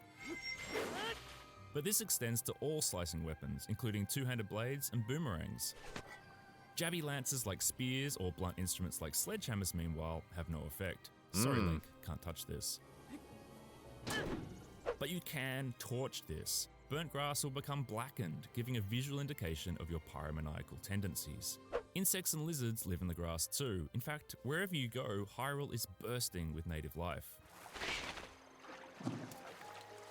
True, Swords Master and Sword bladed doesn't weapons lose also durability chop when down using sword trees, beams. And as we found out right at the start of the game, you can use this to bridge gaps. Link isn't the only godlike entity that can strike down trees. Lightning can as well. Lightning can strike just about anywhere too, whether there's metal around or not. Link's spin attack doesn't have to be charged up. You can actually just rotate the left analog stick and tap the attack button to do a quick spin. As an added bonus, this uses up very little stamina, but it can make Link look a little goofy. Speaking of which, it's also fun draining all of Link's stamina and trying to charge a spin attack with his sword. Or a spear. Or a cork leaf. Oh Link, you adorable lush. Paying attention to Link's stamina is critical while climbing, but one literally life-saving thing to know is that you can wait until the very last sliver of stamina before doing your final leap to try and reach the summit. If the stamina bar's red, the leap will be extra high. It's kind of crazy just how far that last lunge can take you. And if you don't reach the top and Link is suddenly falling to his death, well, you can always fast travel away. Or use You paraglider. can avoid drowning this way too.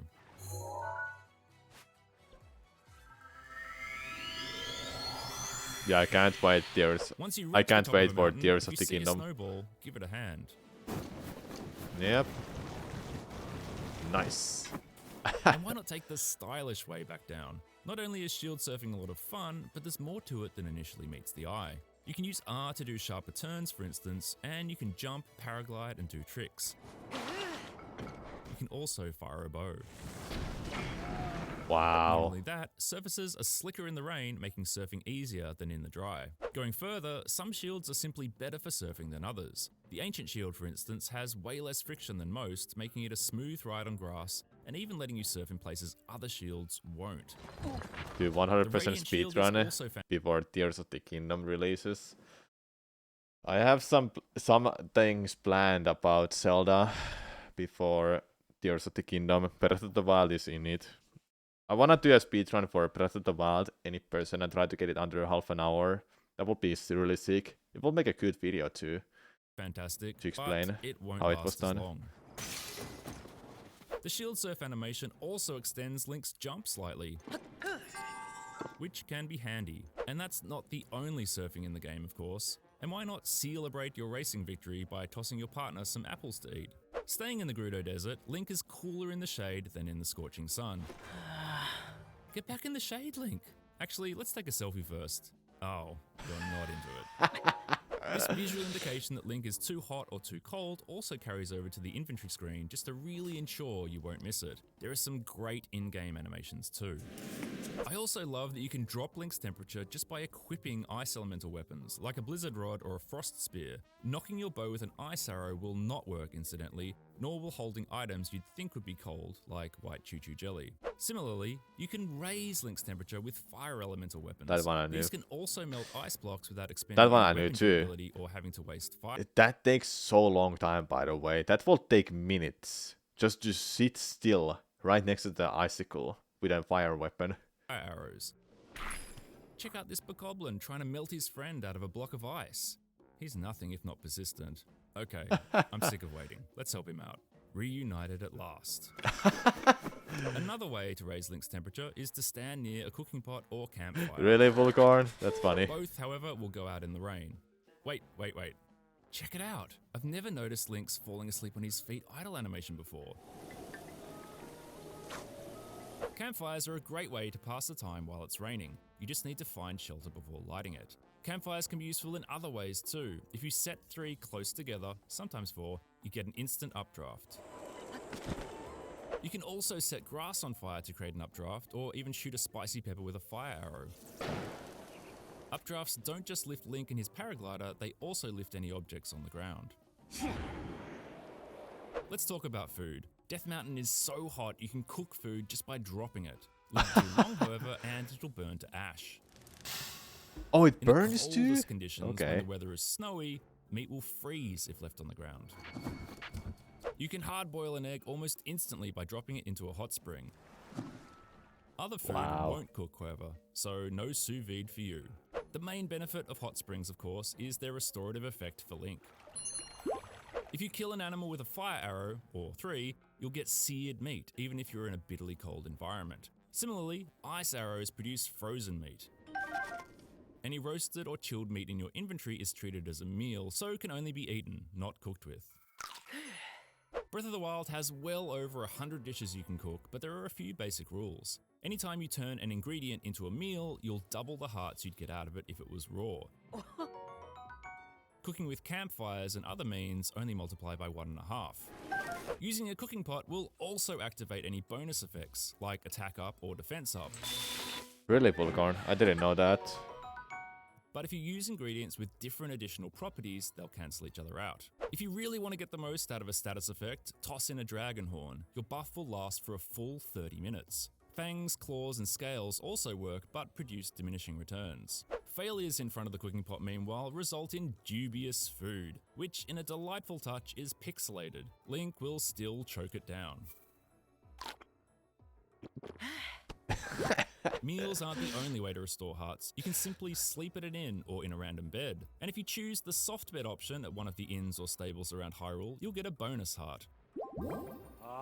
That one I Of course, knew too. cooking is the best way to boost your hearts well beyond their current level. Staying on the subject of bonus stats, there are actually 2 inns that stand head and shoulders above the rest. If you choose the bed Yeah, and they have massage like option bunch in of Goron those City kind of or videos, the Spa Vulgarn. Clan in Like Gerudo Town, probably you'll come away 15 different with videos. 3 extra hearts 20, and an I don't extra know. stamina wheel. Link also winds up with some fond memories. Breath of the Wild rewards exploration in so many different ways, and everything you do serves an end goal, from cooking meals and making money to upgrading your armor sets. Even the least usable plants, animals, and monster parts can be utilized in a variety of ways. We all know the Yiga clan are obsessed with bananas, but you can even take advantage of this in their hideout. Nothing piques the interest of guards quite like a bunch of bananas. Whoop.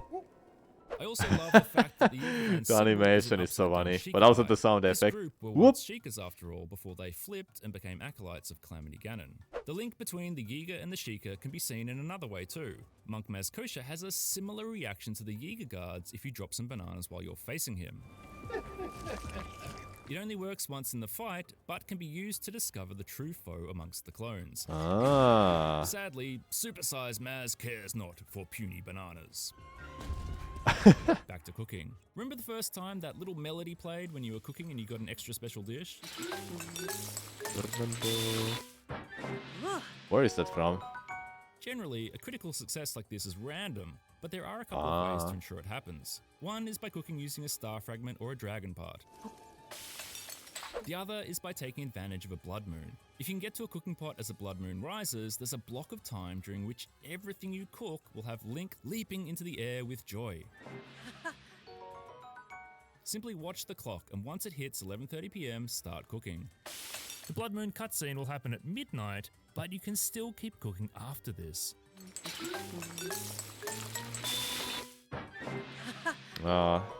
That's My pretty experiments cool. found that the critical cuisine continued until the clock ticked over to 12:15 AM. I didn't Blood know moons that. are also useful when you're running low on gear. Not only do they respawn enemies and weapons lying around the world, they also reset tests of strength. Fresh ancient weapons and shields? Don't mind if I do. This brings us neatly to fighting Guardians. These foes are among the most challenging in Breath of the Wild early on, but there are a variety of ways to tackle them. You can shoot a Guardian in the eye to momentarily stun it and get some hits in. This also goes for Lionels, Hinoxes, and Stalnoxes. And in general, headshots equals critical damage. That's what that ping sound means. Guardian Stalkers can be immobilized by systematically cutting their legs off. This also yields bonus Guardian parts. If you blow up the propellers of a Guardian Skywatcher, you'll send it crashing to the ground. You can parry a Guardian's laser back with any shield, including makeshift ones like pot lids.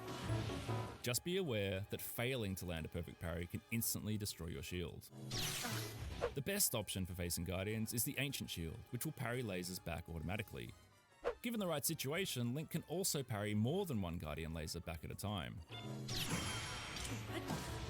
Parrying attacks against normal enemies is useful too, either staggering them or disarming them.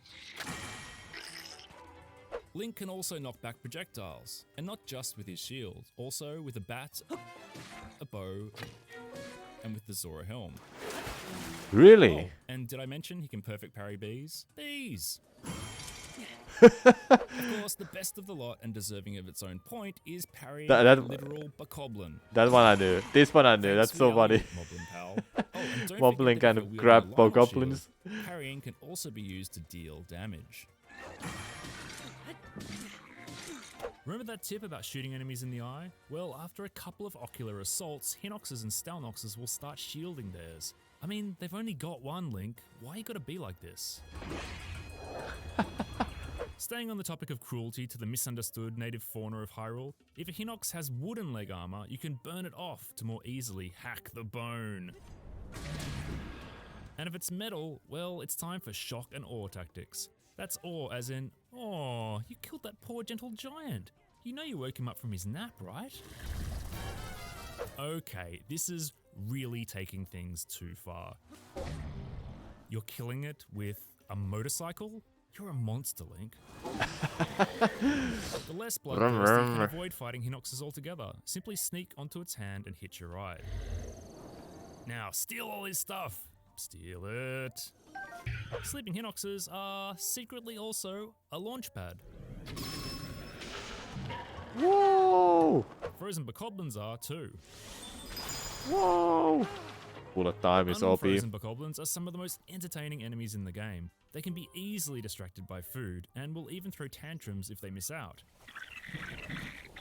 So will moblins. Bokoblins are distracted by wild animals too. Remote bombs always draw the attention of enemies. They'll even try and kick them away. If you come across an enemy camp at night, you can sneak in and steal all the weapons while everyone's asleep. Better still, you can leave other weapons behind, and when they wake up, they'll pick up whatever is to hand. Hilarity will ensue. Hard And while we're mode. talking about sneaking about, Link can hop forward while crouching. The Zalfos often wield boomerang weapons. It makes sense then that they can actually catch boomerangs if Link throws one at them. Wow. And unlike Bokoblin or Moblin arms, even the Zalfos arms will return to sender. They can catch those too. I didn't know about that. Bokoblins, Moblins, and the Didn't know Zalfos, those are as well as their boomerangs. Stal brethren, have no qualms about wielding monster arms against Link. They can also simply reattach them if need be. Detached arms remain magically animated, whether on the ground or in hand. When it comes to Stalkoblins, Stalmoblins, and Stalazalfos, knocking these creatures of the night to pieces isn't enough to finish them off. You also need to destroy their skulls, otherwise they'll put themselves back together. They can even mix and match parts. The punt animation has to be one of the most satisfying in the entire game. If there are no weapons nearby, enemies will scrounge around for anything they can use. Rocks, explosive barrels, tree branches, trees, buried explosive barrels, you get the idea. Link can repeatedly sneak strike enemies using this simple technique.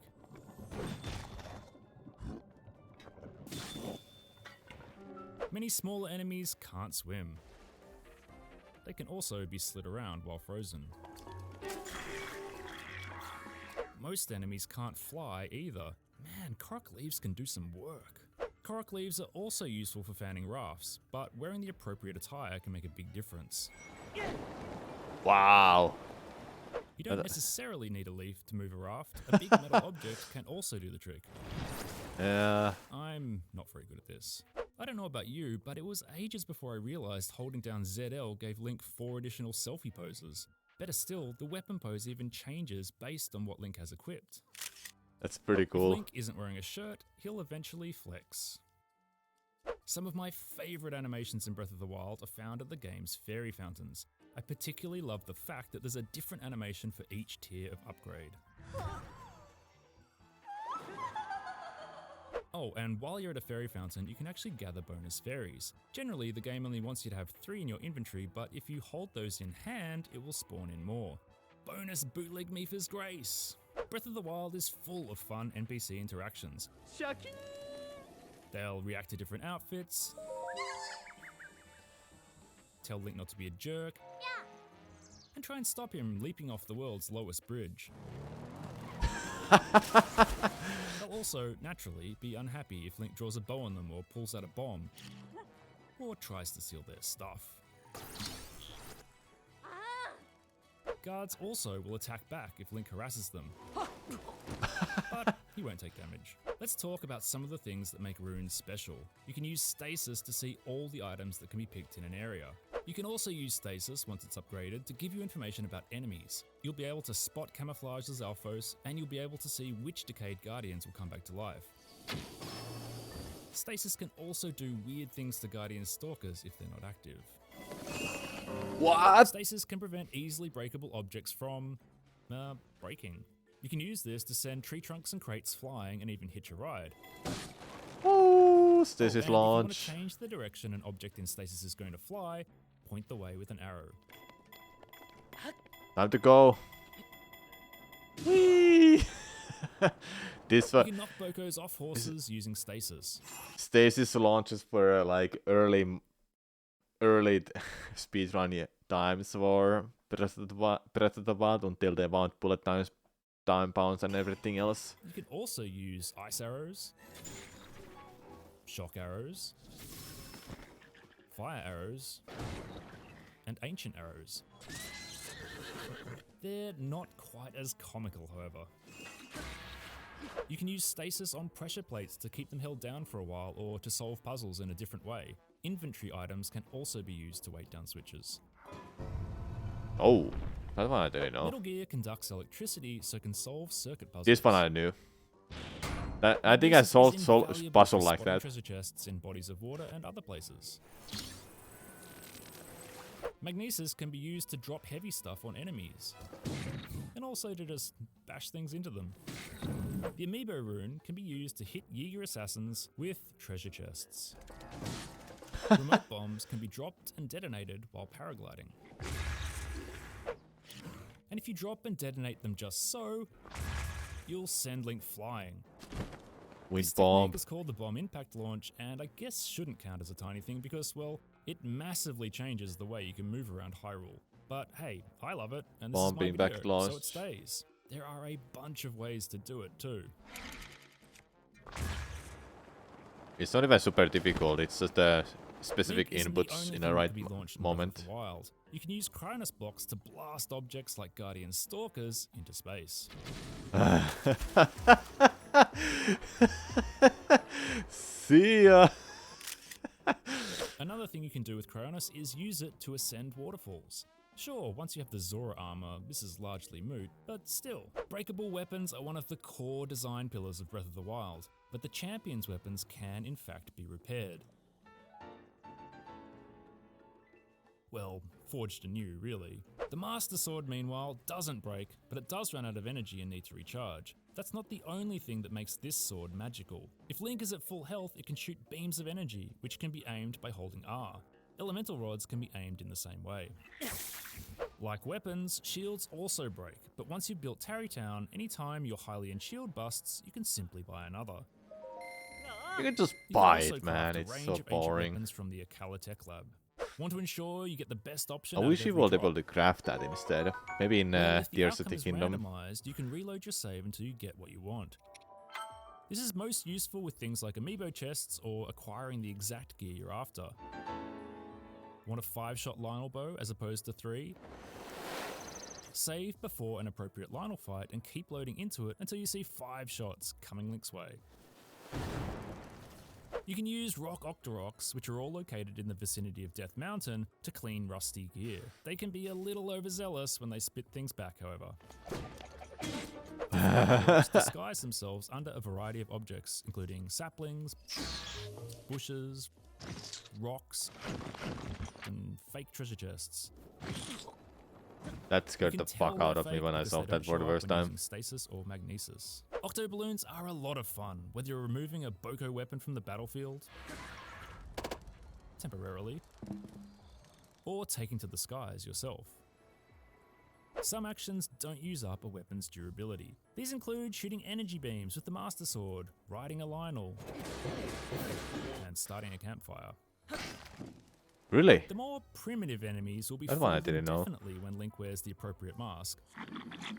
Unless he gives himself away. Lionels, on the other hand, are a bit smarter than that. Wait for it. Wait for it. It will There add you back. go. It will add back.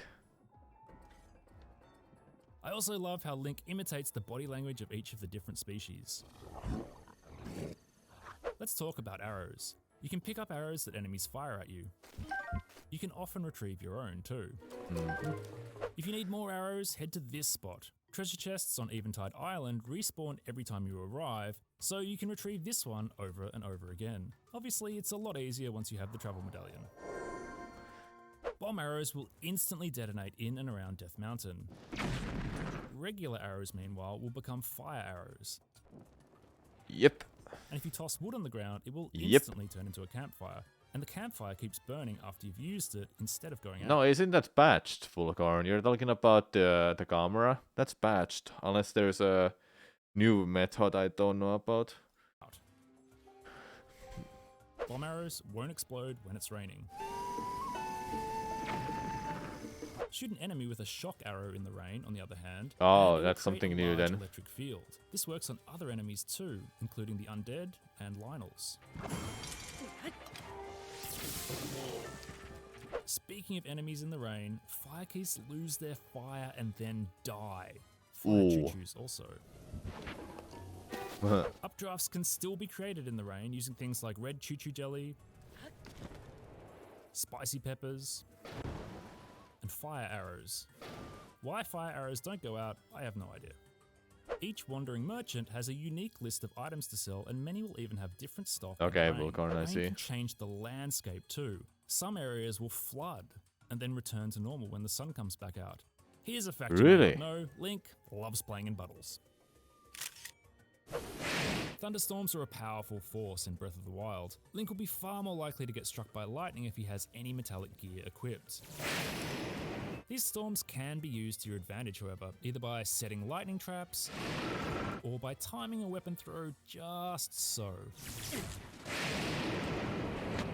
I also love how much Bokos flip out when lightning strikes.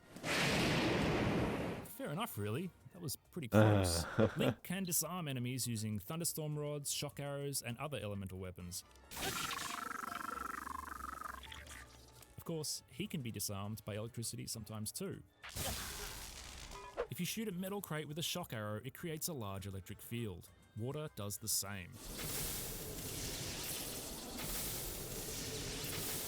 You can one-shot Wizrobes by taking advantage of their elemental weaknesses. Same with Lizalfos.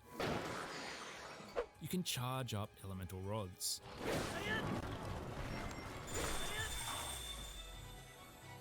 Choo-choos can be shot to do elemental damage to nearby enemies.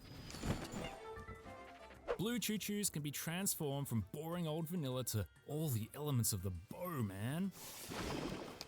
Sorry, did I say bow? That was a typo. I meant Botwa. That is an awkward acronym to say out loud. If you shoot non-guardian enemies with an ancient arrow, they're vaporized or something along with all their gear. Shooting a shock arrow into water will kill the fish. Urbosa's Fury, strangely, won't. You Weird. can also fish with dynamite, or the Botwa equivalent. Cronus blocks can also work, although it's a lot easier lifting up floating treasure chests. My favourite way to fish is by whistling for my supper. I didn't know Horses are a about big that. part of Breath of the What? Wild, at least early on. You don't have to sneak up to a horse to tame it, you can always just land on its back, or shock it with an arrow. Just don't kill it. Ah, let's try again.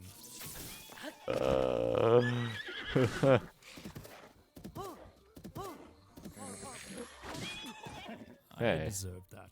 Horses with spots, or that are coloured light brown or pink, are gentle horses and have weaker stats. Horses in solid colours, aside from the two I just mentioned, will be wild horses and have higher stats. Some stables have attendants who can help you customise your horse. Just make sure you're well bonded with it. You can soothe the horse while riding to improve your bond, but the quickest way is feeding it apples. The ancient bridle gives your horse 2 extra spurs. If you feed your horse an Endura carrot, it will then have another 3 What? additional spurs, but these are only temporary. The ancient saddle lets Link whistle for his horse, no matter where it is. That's OP. The I giant never horse did that. is the only one in the game that can't be spurred into a gallop. Thankfully, its canter is pretty quick to begin with.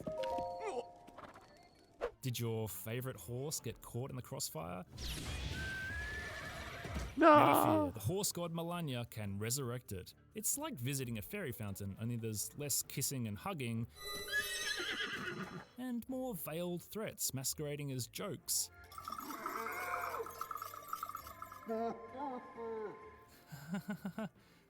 Good one. Link can also ride creatures like deer and bears. And he's not the only one. Yep, them rhino wrestling local bear bandits are up to their old tricks again, consarn it. What else? If you visit Satori Mountain when it's glowing green, you can see the Lord of the Mountain, which you can also ride, of course. Seriously, this game's got more riders than a Van Halen tour, or some other, more current reference. And let's not forget about stall horses. These misunderstood bony beasts can also be ridden, but sadly, won't last long. They can't be stabled.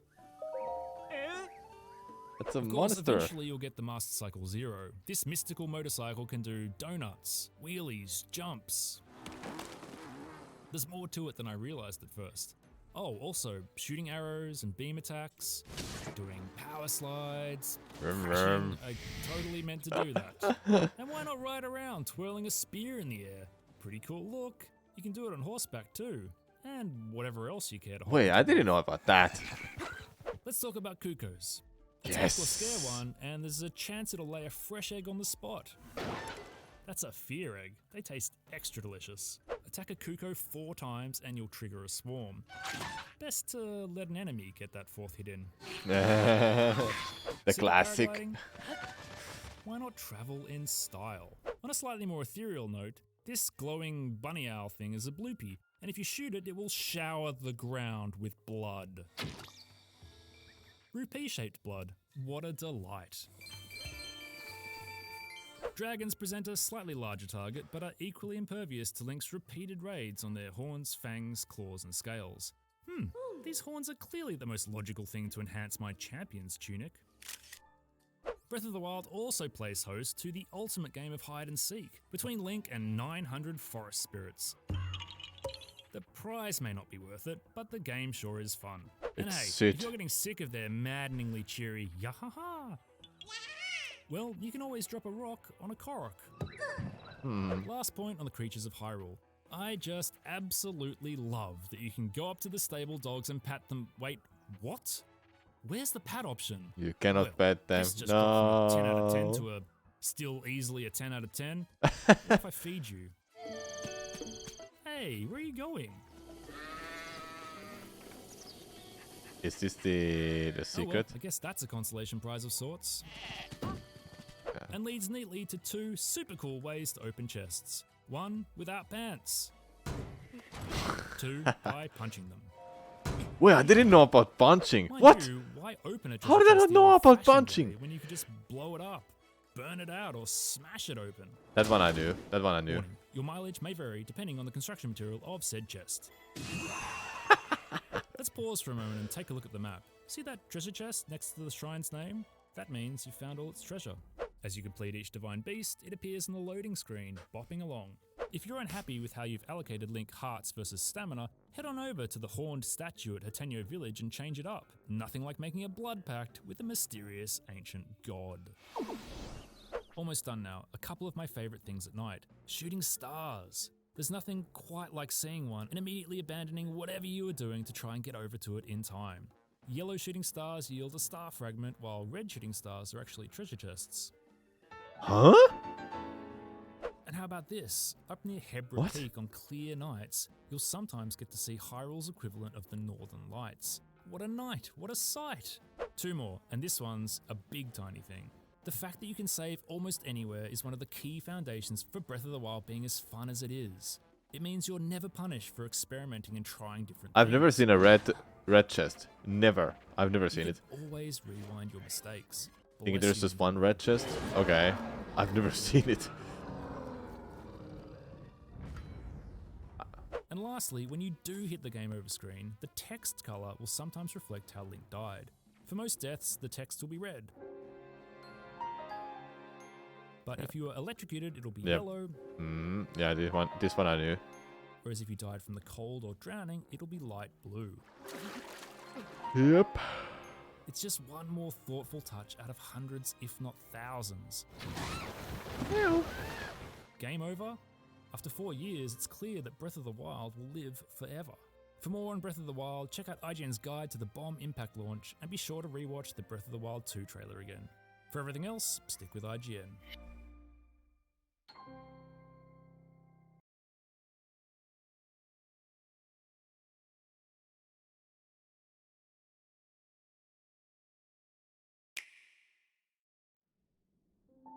Next year, May.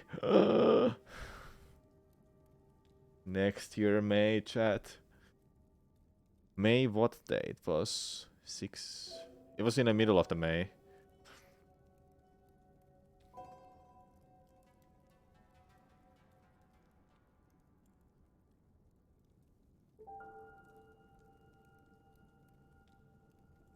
So I need to ask about, this is the statue from Skyward Sword, right? But what about the tears? Like, what are they connecting to? It must be like something new because Skywars 4 didn't have like these kind of like tiers. It had 6 dungeons plus Skykeep. Yeah, I'm so glad we don't have to call this Breath of the Wild 2. It's Tears of the Kingdom. It might be. I think it is. It has to be the goddess. I'm just curious about the tiers, which is kind of interesting. I assume these tiers are gonna be the dungeons. It's Sheikah. It could be. And the prophecy, by the way, this is from Skywars 4, like quite literally. You know the cutscene with Kirahim? Hold up.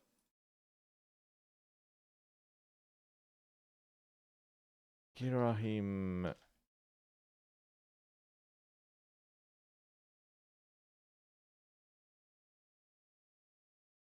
Where is it? It's the specific cutscene.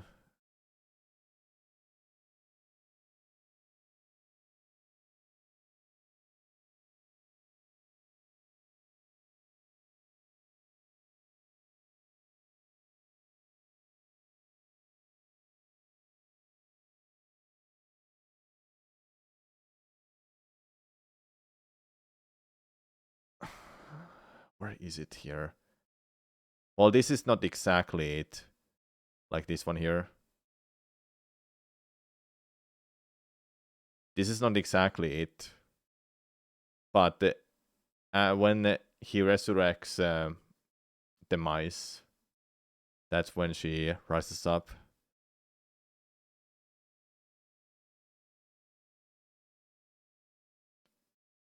But yeah. You know which cutscene I mean? It's literally at the end of the game. Let me find it.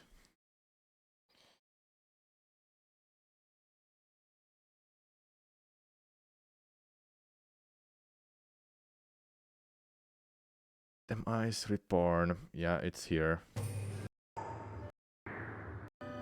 Never mind, it's not this one.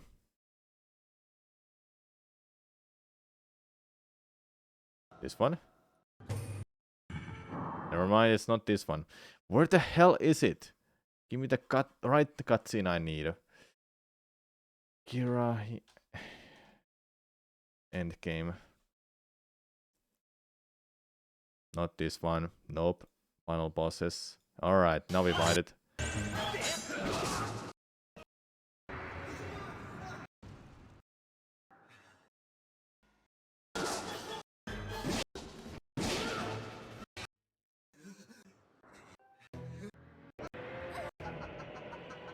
Yeah, it's this cutscene. It's that cutscene. Anyway, though. But who is the other person there in other side? That's Zelda. But what about the other side? That must be Link.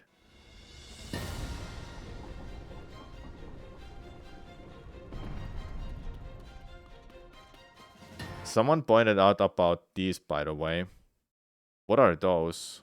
Those have to do something with his left arm. Because his left arm is now, or is it the right arm? It's the right arm.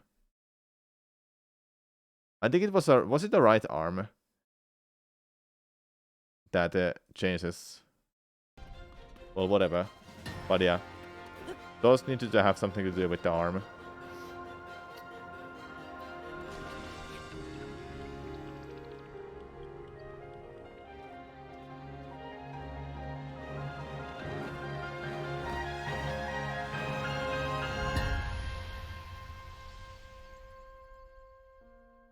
I like how people were like, some people were mad that this didn't give us anything but just the name of the game. Like, yeah, what did you expect? Just giving us literally everything. Just literally everything out. 12th of the May. Here's one thing that that was pointed out in a stream. You see there's a Hyrule Castle. This is a good reference to the Ganon's Castle in Ocarina of Time. But what about look at the Death Mountain. Someone was pointing out that there's a chance for Volvachen to come back. Also, underground might have dungeons or caves, you know. But that the Death Mountain was really big one. And there's a really good amount of... Like, they're everywhere now.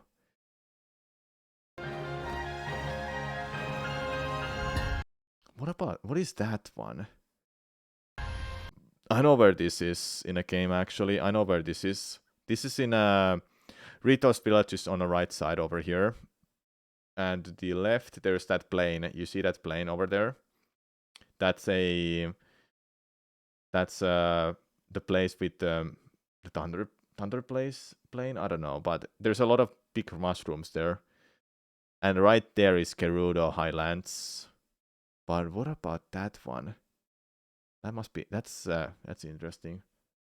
Sort of looks like a dragon. Because you see this... this is like circling around like a yin and yang, you know? It's like eternity. It feels like a kind of like an eternity cycle thing, you know? Or whatever that is called usually. The 8, but sideways. There's a dragon, then there's a dragon, but they're not identical actually. They're slightly different. This one seems like to have a... yeah, Ouroboros. Yeah. But yeah, I think I'm gonna be done. We've watched enough of YouTube videos. I watched 1 hour. I was watching this for 1 hour. But yeah, I should stop. Thank you for watching, everyone. I'll see you tomorrow with more Metroid Dread runs. Hopefully better than today. Nice short stream. I said max 3 hours and that's it. Max 3 hours. No more than that. But yeah. Have a good night, everyone. I'll see you tomorrow. Bye-bye.